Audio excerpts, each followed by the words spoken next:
ನಿಮ್ಮ ತಂದೆ ಬಗ್ಗೆ ಆಗ್ಲಿ ನೀವು ಹೇಳಿದ್ರಿ. ಅವರನ್ನು ನಾನು ತಂದೆ ಹೇಳಿದಕ್ಕಿಂತ ನನಗೊಬ್ಬರು ಬೆಸ್ಟ್ ಫ್ರೆಂಡ್ ಆಗಿದ್ದೀನಿ. ನನ್ನ ಸಂಬಂಧಿಕರ ಮೇಲೆ ನನಗೆ ಎಳ್ಳಷ್ಟು ಆಸೆ ಇಲ್ಲ. ಫ್ರೆಂಡ್ಸ್ ಇಲ್ಲದಿದ್ರೆ ಏನು ಸಾಧಿಸಲಿಕ್ಕೆ ಸಾಧ್ಯನೇ ಇಲ್ಲ. ಈಗ ಇಷ್ಟು ದೊಡ್ಡ ಮನೆಯನ್ನ ಕಟ್ಟಿದ್ದೀರಾ, ಅದು ಹೇಗೆ ಸಾಧ್ಯ ಆಯಿತು? ಕೊನೆಗೆ ಈ ಮನೆ ಆದ ನಂತರ ನಾನು ಕಿವಿಗೆ ಬಿದ್ದದ್ದು ಅವನ ವೇಷದ ದುಡ್ಡಲ್ಲಿ ಮನೆ ಕಟ್ಟಿದ ಅಂತ ತುಂಬಾ ಬೇಸರ ಆಯ್ತು. ಎಲ್ಲ ಕೇರ್ ಮಾಡೋರು ನಂಗೆ ಇನ್ನೊಬ್ರು ಇದ್ದಾರೆ. ಇಷ್ಟು ದೊಡ್ಡ ಮನೆ ಆಗಲಿಕ್ಕೆ ಕಾರಣನೇ ಅವರು. ನಿಮ್ಗೆ ಯಾವತ್ತಾದ್ರೂ ವೇಷ ಹಾಕಬಾರ್ದು ಅಂತ ಅನಿಸಿದ್ದೆ? ಸಾಕು, ಇನ್ನು ನಾನು ವೇಷನೇ ಹಾಕುದಿಲ್ಲ, ಫಂಡ್ ಕಲೆಕ್ಷನ್ ಮಾಡೋದೇ ಇಲ್ಲ, ಬೇಡ ಅಂತ ಸುಮ್ಮನೆ ಡಿಸೈಡ್ ಮಾಡಿ ಕೂತೆ. ನಾವು ಕೂಡ ಯಾರ್ಯಾರಿಗೋಸ್ಕರ ಬೇಕಾದಷ್ಟು ಮಾಡಿ ಸಾಯೋದಕ್ಕಿಂತ ನಮಗೇನು ಬೇಕಾದ ತಿಂದು ಉಳಿಸಿ ಮತ್ತೊಬ್ಬರಿಗೆ ಕೊಟ್ಟರೆ ಅದಷ್ಟು ಒಳ್ಳೆ ಜೀವನ ಯಾವುದಿಲ್ಲ. ಈಗ ನಿಮ್ದು ಎಲ್ರು ಗುರುತು ಹಿಡಿತಾರೆ, ಆದ್ರೆ ನಿಮ್ಮ ಬಾಲ್ಯದಲ್ಲಿ ಅಂದ್ರೆ ಹೇಗಿದ್ರಿ? ಫ್ಯಾಮಿಲಿ ಹೇಗಿತ್ತು? ನಿಮ್ಮ ತಂದೆ ಬಗ್ಗೆ ಆಗ್ಲಿ ನೀವು ಹೇಳಿದ್ರಿ, 2-3 ಸಲ ಹೇಳಿದ್ರಿ ತಂದೆ ಈ ರೀತಿ ಹೇಳಿದ್ರು, ಈ ರೀತಿ ಒಳ್ಳೆ ಬುದ್ಧಿ ಹೇಳಿದ್ರು ಅಂತ. ಇಲ್ಲ, ಅವರನ್ನು ನಾನು ತಂದೆ ಹೇಳುದಕ್ಕಿಂತ ಅವ್ರು ನಂಗೊಬ್ರು ಬೆಸ್ಟ್ ಫ್ರೆಂಡ್ ಆಗಿದ್ರು. ನಮ್ಮನೆ ಸಣ್ಣ ಮನೆ ಇದು. ಈ ಜಾಗ ಗೌರ್ಮೆಂಟ್ ಕೊಟ್ಟ, ನಮ್ಮ ಅಪ್ಪನಿಗೆ ಗೌರ್ಮೆಂಟ್ ಕೊಟ್ಟ ಜಾಗ, 2.25 ಸೆನ್ಸ್. ಸಣ್ಣ ಒಂದು 3 ರೂಮ್ ಅದೊಂದು ಮನೆ ಮಾಡಿದ್ರು ಅಪ್ಪ ಆವಾಗ್ಲೇ, ಇಟ್ಟಿಗೆ ಒಡೆ. ಅಂದ್ರೆ ಅಪ್ಪ ಅಮ್ಮ ರಾತ್ರಿ ಇಡೀ ಕೆಲಸ ಮಾಡಿ ಮನೆ ಮಾಡಿದ ಅವ್ರು ಮಾಡಿದ ಮನೆ. ಇದನ್ನು 47 ವರ್ಷದ ನಂತರ ನಾವು ಮಕ್ಕಳು ಕಟ್ಟಿದ್ವಿ. ಯಾಕಂತ ಹೇಳಿದ್ರೆ ಅಪ್ಪ ಒಬ್ರು ದುಡ್ದು ಇಷ್ಟು ಮಾಡಿದ್ದಾರೆ. ನಾವು 3 ಜನ ಹುಡುಗರ ದುಡ್ದು 47 ವರ್ಷ ನಮ್ಗೆ ತಗೊಂಡಿದೆ. ಅವರು ಅಪ್ಪ ಅಮ್ಮ ಅಕ್ಕ ನಾನು ತಮ್ಮ 5 ಜನ ಬಿಟ್ರೆ ನಮ್ಮ ಮನೇಲಿ ಬೇರೆ ಯಾರು ಇಲ್ಲ. ನೆಂಟ್ರಿಲ್ಲ, ಫ್ಯಾಮಿಲಿಯಲ್ಲಿಲ್ಲ, ಸಂಬಂಧಿಕ ಯಾರಿಲ್ಲ, ಯಾರು ಬರ್ತಿರ್ಲಿಲ್ಲ. ಯಾರು ಬರ್ತೀರಿ. ನಾನು ಇವತ್ತಿಗೂ ನಾನು ನಿಜ ಹೇಳ್ತೇನೆ, ಇವತ್ತಿಗೂ ಹೇಳ್ತೇನೆ, ನನ್ನ ಸಂಬಂಧಿಕರ ಮೇಲೆ ನನಗೆ ಎಳ್ಳಷ್ಟು ಆಸೆ ಇಲ್ಲ. ಬೇಕಿದ್ರೆ ಫ್ರೆಂಡ್ಸ್ ಮನೆಗೆ ಹೋಗಿ ತುಂಬಾ ಇಷ್ಟಪಡ್ತೀನಿ ಅವರನ್ನು, ಅಕ್ಕ ತಂಗಿ ಅಣ್ಣ ಬಾವ ಅಂತಾನೆ ಕರಿತೇನೆ ಹೊರತು ಫ್ಯಾಮಿಲಿ ನಂಗೆ ಇಷ್ಟ ಇಲ್ಲ. ಯಾಕಂತ ಹೇಳಿ ನಮ್ಮ ಕಷ್ಟ ಕಾಲದಲ್ಲಿ ನಾವು ಹೇಗಿದ್ದೆ ಅಂತ ಹೇಳಿದ್ರೆ, ನಮ್ಮ ಅಪ್ಪ ಅಮ್ಮ ಕೆಲಸ ಮಾಡಿ ಸಾಯಂಕಾಲ ಅಕ್ಕಿ ತಂದು, ಅವಾಗ ತರೋದು ಎಷ್ಟು ಅಕ್ಕಿ, 1 kg ಅಲ್ಲ, ಅಕ್ಕಿ ತಂದು ಬೇಯಿಸಿದ ನಂತರ ನಮಗೆ 10 ಗಂಟೆ ಹೊತ್ತಿಗೆ ಊಟ. ಅದು ಕೂಡ ನಮ್ಮ ಮನೇಲಿ ಕರೆಂಟ್ ಇಲ್ಲ, ಒಂದು ಗಡಿಯಾರ ಇಲ್ಲ. ಒಟ್ಟಿಗೆ ಅವರು ಅಮ್ಮ ಅಡಿಗೆ ಮಾಡ್ತಾರೆ, ಬಂದವರೇ ಅಡಿಗೆ ಆದ ನಂತರ ನಮಗೆ ಊಟ. ಆ ತರ ಇತ್ತು ಜೀವನ. ಆದ್ರೂ ಉಪವಾಸ ಅಂತೂ ಹಾಕಿಲ್ಲ. ನಾನೊಂದಿನ ಮಧ್ಯಾಹ್ನ ನಂಗೆ ಒಂದು ಹೊತ್ತು ಊಟ ಜೋರು ಹಸಿವೆ ಆಗಿತ್ತು.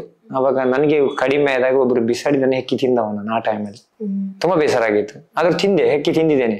ಇವತ್ತಿಗಷ್ಟೇ ನಾನು ಎಲ್ಲಾದ್ರೂ ಹೋಟ್ಲಲ್ಲಿ ಕೂತ್ರೆ ಬೇಡುವವರು ಯಾರು, ಎಷ್ಟು ವಯಸ್ಸಾದವರು ಯಾರು ಬಂದ್ರು ನಾನು ಹತ್ರ ಕೂರಿಸಿ ತಿನ್ನಿಸಿ ಕಳಿಸ್ತೇನೆ. ಯಾಕಂತ ಹೇಳಿದ್ರೆ ಈ ಹಸಿವು ಇದೆಯಲ್ಲ, ಅದು ಶ್ರೀಮಂತರಿಗೂ ಒಂದೇ ಬಡವರಿಗೂ ಒಂದೇ, ಅದರಲ್ಲಿ ಭೇದ ಭಾವ ಇಲ್ಲ. ಅಕಸ್ಮಾತ್ ಅವರನ್ನು ಇಲ್ಲಿ ಕೂತ್ಕೊಳ್ಳಿಕ್ಕಿಲ್ಲ, ಅವ್ರು ಹೊರಗೆ ಕೊಡಿ ಅಂತ ಹೇಳಿದ್ರೆ ನಾನು ಎದ್ಕೊಂಡು ಬರ್ತೇನೆ. ಸಾಕು, ನಿಮ್ಮ ಹೋಟ್ಲದ್ ಬೇಡ, ನಮ್ಗೂ ಬೇಡ ಅಂತ ಹೇಳಿ ಹೊರಗೆ ಬರ್ತೇನೆ. ಆವಾಗ ಯಾರಿಲ್ಲ, ನಮ್ದೇ ಇಷ್ಟೇ 5 ಜನ. ಕಷ್ಟ ಆಗ್ಲಿ ಸುಖ ಆಗ್ಲಿ, ಆದ್ರೆ ನಮ್ಗೆ ಎಲ್ಲ ಕೂತ್ಕೊಂಡು ನಮ್ಮ ಅಪ್ಪ ಅಮ್ಮ ಎಲ್ಲ ನಮ್ಗೆ ಅಪ್ಪ ಹೇಳಿದ್ದಾರೆ, ಈ ತರ ಇರ್ಬೇಕು, ಈ ತರ ಮಾಡ್ಬೇಕಂತ. ಅವರು ನನಗೆ ಮೊದಲೇ ಹೇಳಿದ ಒಂದು ಮಾತಂತ ಹೇಳಿದ್ರೆ, ನಿನ್ನ ಲೈಫಲ್ಲಿ ಸಂಪಾದನೆ ನೀನು ಸಂಪಾದಿಸಬೇಕಾದದ್ದು ಹಣ ಮತ್ತೆ ಆಸ್ತಿ ಅಲ್ಲ, ಜನರ ಪ್ರೀತಿ ವಿಶ್ವಾಸ ನಂಬಿಕೆ. ಇದು 3 ಸಂಪಾದನೆ ಮಾಡಿದ್ರೆ ನಿಜವಾಗ್ಲೂ ನಿಂಗೆ ಕೊನೆಯ ತನಕ ಕಷ್ಟ ಅಂತ ಬರಲ್ಲ ಅಂತ ಹೇಳಿದ್ದಾರೆ. ಈಗ ನಾನು ಕೇಳಿದ ಒಂದಿನ ತುಂಬಾ ಕಷ್ಟ, ಅವಾಗ ಅಪ್ಪನ ಹತ್ರ ಹೇಳಿದಪ್ಪ ನಮ್ಗೆ ಯಾಕೆ ಇಷ್ಟು ಕಷ್ಟ ಅಂತ. ಮಳೆ ಟೈಮಲ್ಲಿ ಅಪ್ಪ ಮನೆಗೆ ಕೆಲಸ ಇಲ್ಲ, ಮನೇಲಿ ಊಟಕ್ಕೆ ಸರಿ ಇಲ್ಲ. ಅವ್ರ ಪಾಪ ಎಲ್ಲಾದ್ರೂ ಹೋಗಿ ತರ್ತಾ ಇದ್ರು ನಮ್ಮ ಅಪ್ಪ, ಮಳೆಗೆಲ್ಲ ನೆನ್ಕೊಂಡು ಎಲ್ಲ ಹೋಗಿ. ಅವಾಗ ನಾನು ಹೇಳಿದಪ್ಪ ನಮ್ಗೆ ಯಾಕೆ ಇಷ್ಟು ಕಷ್ಟ ಅಂತ. ಅವಾಗ ನಾನು 7th ಅಲ್ಲಿ ಇದ್ನೇನು. ಅದಕ್ಕೆ ಅಪ್ಪ ಹೇಳಿದ್ರು, ನಮ್ಮನ್ನು ದೇವರು ಪರೀಕ್ಷೆ ಮಾಡ್ತಾರೆ, ಆ ಪರೀಕ್ಷೆಯಲ್ಲಿ ನಾವು ಪಾಸ್ ಆದ್ರೆ ನಮ್ಗೆ ಮುಂದೆ ಒಳ್ಳೆ ಜೀವನ ಅಂತ. ಇವತ್ತಿಗೆ ಗೋಲ್ಡನ್ ಲೈಫ್. ನಿಜ ಹೇಳ್ತೇನೆ, ಸಂಪಾದನೆ ಮಾಡಿದ್ದೇನೆ. ಆನಂತರ ಈಗ ನನ್ನ ಮನೆಗೆ ಎಲ್ಲ ನನಗೆ ಸಪೋರ್ಟ್ ಮಾಡಿದವರು ನನ್ನ ಸ್ನೇಹಿತರು. ಪ್ರತಿಯೊಬ್ಬನಿಗೊಬ್ಬ ಫ್ರೆಂಡ್ ಬೇಕೇ. ಫ್ರೆಂಡ್ಸ್ ಇಲ್ಲದಿದ್ರೆ ಏನು ಸಾಧಿಸಲಿಕ್ಕೆ ಸಾಧ್ಯನೇ ಇಲ್ಲ. ಅಂತ ಚಿಕ್ಕಮ್ಮ ದೊಡ್ಡಮ್ಮ ಅವರು ಇವರು ಅತ್ತೆ ಮಾವ ಅನ್ನೋದೆಲ್ಲ ಅದೆಲ್ಲ ಸುಮ್ಮನೆ ನಾನು ಹೇಳ್ತೇನೆ, ಅದೆಲ್ಲ ಸುಳ್ಳು. ಅದಕ್ಕೋಸ್ಕರ ನನ್ನ ಫ್ರೆಂಡ್ಸ್ ಅನ್ನೇ ಫ್ಯಾಮಿಲಿ ಅಂತ ಹೇಳ್ತೇನೆ ಇವತ್ತಿಗೂ. ಹಾಗಾಗಿ ನಂಗೆ ಆವಾಗ ಯಾರು ಬರ್ತಿರ್ಲಿಲ್ಲ ನಮ್ಮ ಮನೆಗೆ, ಇವಾಗ ಎಲ್ಲರೂ ಇದ್ದಾರೆ. ಯಾಕಂತ ಹೇಳಿದ್ರೆ ಇವಾಗ ಹೆಸರಾಗಿದೆ. ಅದಕ್ಕೆ ನಮ್ಮಪ್ಪ ನಂಗೆ ಹೇಳಿದ್ದಾರೆ, ಒಂದೇ ನಿನ್ನ ಹತ್ರ ಹಣ ಇರ್ಬೇಕು, ಇಲ್ಲ ನಿನಗೆ ಒಂದು ಹೆಸರು ಇರ್ಬೇಕು. ಇದು ಇದ್ರೆ ನಿಂಗೆ ಎಲ್ರು ಸಂಬಂಧಿಕರಂತ. ಇವತ್ತಿಗೆ ನಾನು ನಾಯಿ ಬೆಕ್ಕಿಗೂ ಸಂಬಂಧಿಕನೇ, ಎಲ್ರಿಗೂ ಗಡ್ಪಡೆ, ಅವ್ರು ನಮ್ಮ ಸಂಬಂಧ. ಬಟ್ ನಾನು ಅದನ್ನೆಲ್ಲ ಒಪ್ಕೊಳ್ಳಿಕ್ಕೆ ರೆಡಿ ಇಲ್ಲ. ನನಗೆ ಫ್ರೆಂಡ್ಸೇ ಫ್ಯಾಮಿಲಿ ಅಂತ ಹೇಳ್ತೀನಿ. ಎಲ್ಲೂ ಹೋದ್ರು ನಮ್ಮನೇಲಿ ಏನ್ ಫಂಕ್ಷನ್ ಆದ್ರೆ ನಾನು ಮೊದಲು ಕೇಳಿದ್ ಮನೆಯವ್ರ ಹತ್ರ ಅಲ್ಲ, ಫ್ರೆಂಡ್ಸ್ ಹತ್ರ ಕೇಳ್ತೀನಿ, ನಿಮ್ಗೆ ರಜೆ ಇದೆಯಾ, ಇಂಥ ದಿನ ಪೂಜೆ ಮಾಡುವ ಇದ್ದೀರಾ ಅಂತ. ಅವ್ರು ಹಾ ಹೇಳಿದ್ರೆ ಆಯ್ತು. ಮತ್ತೆ ನಾನ್ ಡೇಟ್ ಫಿಕ್ಸ್ ಮಾಡಿದ್ರೆ ಆ ಡೇಟಿಗೆ ಅವ್ರು ಹೇಳ್ತಾರೆ, ರವೀಣ್ ಆಯ್ತು ನಾವು ರಜೆ ಹಾಕಿ ಆದ್ರೂ ಬರ್ತೀವಿ, ಡೇಟ್ ಚೇಂಜ್ ಮಾಡ್ಬೇಡಿ ಹೇಳ್ತಾರೆ. ಮತ್ತೆ ಫ್ಯಾಮಿಲಿ ಎಲ್ಲ ಅಷ್ಟಕ್ಕಷ್ಟೇ. ನಾವು ನಿಜ ಹೇಳ್ತೇನೆ, ನಾವು ಒಳ್ಳೇದಾದ್ರೆ ಮೊದ್ಲಿಗೆ ಸುರಿಗೆ ಹೊಟ್ಟೆ ಕಿಚ್ಚಿ ಪಡುವವರು ಫ್ಯಾಮಿಲಿ. ನಾವು ಆದಷ್ಟು ಕೆಳಗಿದ್ರೆ ಖುಷಿ ಪಡುವವರೇ ಅವರು. ನೋಡಿ ಬೇಕಿದ್ರೆ. ನಾನು ನಿಮ್ಗ ಅಂತ ಅನುಭವ ಆಗಿದೆ ಅಂತ ಗೊತ್ತಿಲ್ಲ, ನಂಗೆಲ್ಲ ಅನುಭವ ಆಗಿದೆ, ಅದಕ್ಕೆ ಹೇಳುದು. ನಾನು ಹೇಳ್ತೇನೆ ನಮ್ಮ ಲೈಫಲ್ಲಿ ಮುಖ್ಯ ಯಾರು ಅಂತ ಹೇಳಿದ್ರೆ ಅಪ್ಪ ಅಮ್ಮ. ಅದೊಂದು ಗಾಡ್ ಗಿಫ್ಟೇ ನಮಗೆ. ಅಪ್ಪ ಅಮ್ಮ ನಿಜವಾಗ್ಲೂ ಹೇಳ್ತೇನೆ, ಅದು ಒಂದೇ ಸಲ ಲೈಫಲ್ಲಿ ಬಂದು ಹೋಗೋರು ಅವ್ರು. ಇವಾಗ ನನಗೀಗ ಮದುವೆ ಆಯ್ತು, ಎಂಟು ಇನ್ನೊಂದು ಮದುವೆ ಆಗ್ಬೋದು, ಮಕ್ಳಿಂದ ಇನ್ನೊಂದು ಮಕ್ಳು ಆಗ್ಬೋದು, ಬಟ್ ಅಪ್ಪ ಅಮ್ಮ ಲೈಫಲ್ಲಿ ಒಂದೇ ಸಲ ಬಂದು ಹೋಗೋರು. ಹಾಗಾಗಿ ನಾನು ಹೇಳ್ತೇನೆ, ನನಗೆ ಅಪ್ಪ ಅಮ್ಮ ಮತ್ತೆ ನಮ್ಮ ದೈವ ದೇವರು, ಇದು ಬಿಟ್ರೆ ನನ್ನ ಯಾರನ್ನಷ್ಟು ಇಷ್ಟ ಪಡೋದಿಲ್ಲ. ಮತ್ತೆ ನಮ್ಮ ಅಪ್ಪ ಅಮ್ಮ ಅಂದ್ರೆ ನಮ್ಮ ಅಮ್ಮನ ಫ್ಯಾಮಿಲಿ, ನಾವಿಬ್ರು, ಅಂದ್ರೆ ನಾನು ಅಣ್ಣ ತಮ್ಮ ಅಕ್ಕ ಅಕ್ಕನ ಮಕ್ಕಳು ಅಂತೇಳಿ ನಮ್ಮ ಮನೆಯವರು ಬಿಟ್ರೆ ಮತ್ತೆ ನಾನು ಫ್ಯಾಮಿಲಿಯಲ್ಲಿ ಯಾರನ್ನು ಇಷ್ಟ ಪಡುವುದಿಲ್ಲ. ನಮ್ದೇ ನಮ್ಮ ರೌಂಡ್ ಅಲ್ಲಿ ಏನಿದೆ ನೋಡಿ, ಒಂದು ತಾಯಿ ಮಕ್ಕಳಲ್ಲಿ ಅದನ್ನ ಇಷ್ಟ ಪಡ್ತೀನಿ. ಮತ್ತೆ ಹೊರಗೆ ಎಷ್ಟು ಬೇಕು ಹಾಯ್ ಬಾಯ್ ಅಷ್ಟು ಹಿಡ್ಕೊಳ್ತೀನಿ. ಇವಾಗ್ಲೇ ಹೇಳಿದ್ರಿ ಇದೇ ಜಾಗದಲ್ಲಿ ಸಣ್ಣ ಮನೆಯಲ್ಲಿದ್ವಿ ನಾವು, ಈಗ ಇಷ್ಟು ದೊಡ್ಡ ಮನೆಯನ್ನ ಕಟ್ಟಿದ್ದೀರಾ, ಅದು ಹೇಗೆ ಸಾಧ್ಯ ಆಯ್ತು ಅಂತ? ಒಂದ್ಸಲ ನಮ್ಮ ಮ್ಯಾಂಗ್ಳೂರ್ನವ್ರು ಹೇಳಿದ್ರು, ರವಿ ಅಣ್ಣ ನಾನು ನಿಮ್ಗೆ ಮನೆ ಕಟ್ಟಿ ಕೊಡ್ತೇವೆ ಅಂದ್ರು. ನಾನಿಲ್ಲ ಬೇಡ ಅಂದೆ. ಆನಂತರ ನಮ್ದು ಬರ್ಕೆ ಫ್ರೆಂಡ್ಸ್ ಅಂತ ಮ್ಯಾಂಗ್ಳೂರಲ್ಲಿ ಒಬ್ರು ಇದ್ದಾರೆ, ಯಜ್ಞೇಶ್ ಅವರು, ಯದ್ದಣ್ಣ ಅಂತೇಳಿ. ನಾನು ಅವ್ರದ್ದು ದೊಡ್ಡ ಅಭಿಮಾನಿ ಮುಂಚಿನಿಂದಲೂ. ಬಟ್ ಅವ್ರು ಯಾರಂತಾನೆ ನಂಗೆ ಗೊತ್ತಿರ್ಲಿಲ್ಲ. ಒಂದಿನ ಅವರ ಪ್ರೋಗ್ರಾಮ್ಗೆ ಕರೆದ್ರು, ಹೋದಾಗ ಆ ವೇದಿಕೆಯಲ್ಲಿ ನಂಗೆ 2 ಲಕ್ಷ ರೂಪಾಯಿ ಕೊಟ್ಟು ಹೇಳಿದ್ರು, ರವಿ ಅಣ್ಣ ಇದು ನಿಮ್ಗೆ ಮನೆ ಕಟ್ಲಿಕ್ಕೆ, ಇದನ್ನು ನೀವು ಯಾರಿಗೂ ಕೊಡಬಾರ್ದು. ಇದು ಸಾಧಾರಣ ಎಷ್ಟು ಸಲ ಹೇಳಿದಾರೆ ಅಂತ ಗೊತ್ತಿಲ್ಲ, ನಮ್ಮ ದಯಾನಂದ್ ಕತ್ತಲ್ ಸರ್ ಅವರು. ಆಯ್ತಂತ ಹೇಳಿ ಬ್ಯಾಂಕಿಗೆ ತಂದಿಟ್ಟೆ. ಅವ್ರು ಹೇಳಿದ್ರು ಕಡಿಮೆ ಆದ್ರೆ ನಮ್ಗೊಂದು ಕಾಲ್ ಮಾಡಿ, ನಾವು ಮತ್ತು ಹೆಲ್ಪ್ ಮಾಡ್ತೇವೆ ಅಂದ್ರು. ಅಂದ್ರೆ ಸಣ್ಣ ಮನೆ, ಅವ್ರ ಹಳೆ ಮನೆಗೆಲ್ಲ ಬಂದಿದ್ರು. ನಾನಂತರ ಹಣ ಹಾಗೆ ಇತ್ತು, ಒಂದು ಪೇಷಂಟ್ ಪಾರ್ಟಿ ಫೋನ್ ಮಾಡ್ತು, ನನ್ಗೆ ಹೀಗೆ ಆಗಿದೆ, ನಮ್ಮ ಮಗುವಿಗೆ ಹೆಲ್ಪ್ ಮಾಡಿ ಅಂತ. ಆನಂತರ ಆ 2 ಲಕ್ಷ ನನ್ನ ಸೇವಿಂಗ್ 40,000 ತಗೊಂಡು ಹಾಕಿ 2,40,000 ರೂಪಾಯಿ ಹಾಸ್ಪಿಟಲ್ ಕಟ್ಬಿಟ್ಟೆ. ಕೊಟ್ಬಿಟ್ಟೆ. ಯಾಕಂತ ಹೇಳಿ ಹಣ ಇದ್ದು ಇಲ್ಲ ಅಂತ ಹೇಳ್ಬೇಡ ಅಂತ ಹೇಳಿದವ್ರು ನಮ್ಮಪ್ಪ. ಇವಾಗ ನಮ್ಮ ಅಪ್ಪ ಇಲ್ಲ, 9 ವರ್ಷ ಆಯ್ತು ತೀರ್ಕೊಂಡು. ಅದನ್ನ ನಾನು ಅವ್ರ ನೆನಪಂತೂ ಮಾಡೇ ಮಾಡ್ತೇನೆ. ಆಮೇಲೆ ಕೊಟ್ಬಿಟ್ಟೆ. ಸುಮ್ಮನಾದಾಗ ನಂಗೊಬ್ರು ನಿಜವಾಗ್ಲೂ ನಾನು ಹೇಳ್ಬೇಕಂತ ನಂಗೆ 2 ಅಮ್ಮ ಇದ್ದಾರೆ. ಈಗ ನನ್ನನ್ನು ಹೆತ್ತವ್ರು ಒಂದಮ್ಮ ಆದ್ರೆ, ಈಗ ನನ್ನ ಗೇಟು ಜಡ್ ಎಲ್ಲಿದ್ದಿ, ಹೇಗಿದ್ದೀಯಾ, ಆರಾಮಿದ್ಯಾ ಎಲ್ಲ ಕೇರ್ ಮಾಡೋರು ನಂಗೆ ಇನ್ನೊಬ್ರು ಇದ್ದಾರೆ. ಇಷ್ಟು ದೊಡ್ಡ ಮನೆ ಆಗ್ಲಿಕ್ಕೆ ಕಾರಣನೇ ಅವರು. ಅದನ್ನ ನಾನು ಹೇಳುವಾಗೂ ಇಲ್ಲ, ಒಬ್ರು ಮೇಡಮ್ ಇದ್ದಾರೆ ಅಂತ ಹೇಳಿದ್ರೆ ನಿಜವಾಗ್ಲು ಅವ್ರ ಕೆಲಸ ಸಮೇತ ಕೊಟ್ರು ನನಗೆ. ನೀನ್ ಕೆಲಸ ಮಾಡಿ ಬಂದ ಅಂತ, ಎಷ್ಟು ಸ್ಯಾಲ್ರಿ ಇದೆ, ಒಳ್ಳೆ ಸ್ಯಾಲ್ರಿ ಇದೆ ಬಾ ಅಂದ್ರು. ನಾನು ಹೇಳದೆ ಇಲ್ಲ, ನಾನು ಹಣಕ್ಕೋಸ್ಕರ ಅಷ್ಟು ದೂರ ಬರುದಿಲ್ಲ. ನನ್ನ ಅಮ್ಮನಿಗೆ ಏಜ್ ಆಗ್ತಾ ಬಂತು, ನಾನು ಈಗ ಅಮ್ಮನವ್ರ ಜೊತೆ ಇರ್ಬೇಕೆ ಹೊರತು ಹಣದ ಹಿಂದೆ ಬರಬಾರ್ದ. ಹಣ ಯಾವಾಗ ಬೇಕಾದ್ರೂ ಮಾಡ್ತೇನೆ, ಬಟ್ ಅಮ್ಮ ನಂಗೆ ಒಂದೇ ಸಲ ಸಿಗುವುದಂದೆ. ಅದಕ್ಕೆ ಅವ್ರು ಹೇಳಿದ್ರು ನನಗೆ ನಿನ್ನಂತ ಒಬ್ಬ ಮಗ ಹುಟ್ಟಬೇಕಿತ್ತು ಅಂತ. ಇವತ್ತಿಗೂ ನನ್ನ ಬಗ್ಗೆ ಕೇಳ್ತಾ ಇರ್ತಾರೆ ಅವರು. ಆನಂತರ ನನ್ನ ಸ್ನೇಹಿತರು, ಆನಂತರ ಕೆಲವರು ಇದಕ್ಕೆ ಮೆಟೀರಿಯಲ್ ಎಲ್ಲ ಕೊಟ್ಟವ್ರು ಇದ್ದಾರೆ, ಕಡಿಮೆ ರೇಟಲ್ಲಿ ಕೊಟ್ಟವ್ರು ಇದ್ದಾರೆ. ಬಟ್ ಇಷ್ಟು ದೊಡ್ಡ ಮನೆ ಆಗ್ಲಿಕ್ಕೆ ಕಾರಣನೇ ಅವ್ರ ಮೇಡಮೇ. ನಾನು ಹೇಳ್ತೇನೆ, ನಾನು ಇಷ್ಟು ದೊಡ್ಡ ಮನೆ ಆಗುತ್ತಂತೇನೋ ನಾನು ಅನ್ಕೊಂಡಿರ್ಲಿಲ್ಲ. ಎಲ್ರು ಸಪೋರ್ಟ್ ಮಾಡಿದ್ದಾರೆ ನನಗೆ. ಬಟ್ ನನಗೆ ಕೊನೆಗೆ ಈ ಮನೆ ಆದ ನಂತರ ನಾನು ಕಿವಿಗೆ ಬಿದ್ದದ್ದು ಅವನು ವೇಷದ ದುಡ್ಡಲ್ಲಿ ಮನೆ ಕಟ್ಟಿದ ಅಂತ. ತುಂಬಾ ಬೇಸರ ಆಯ್ತು.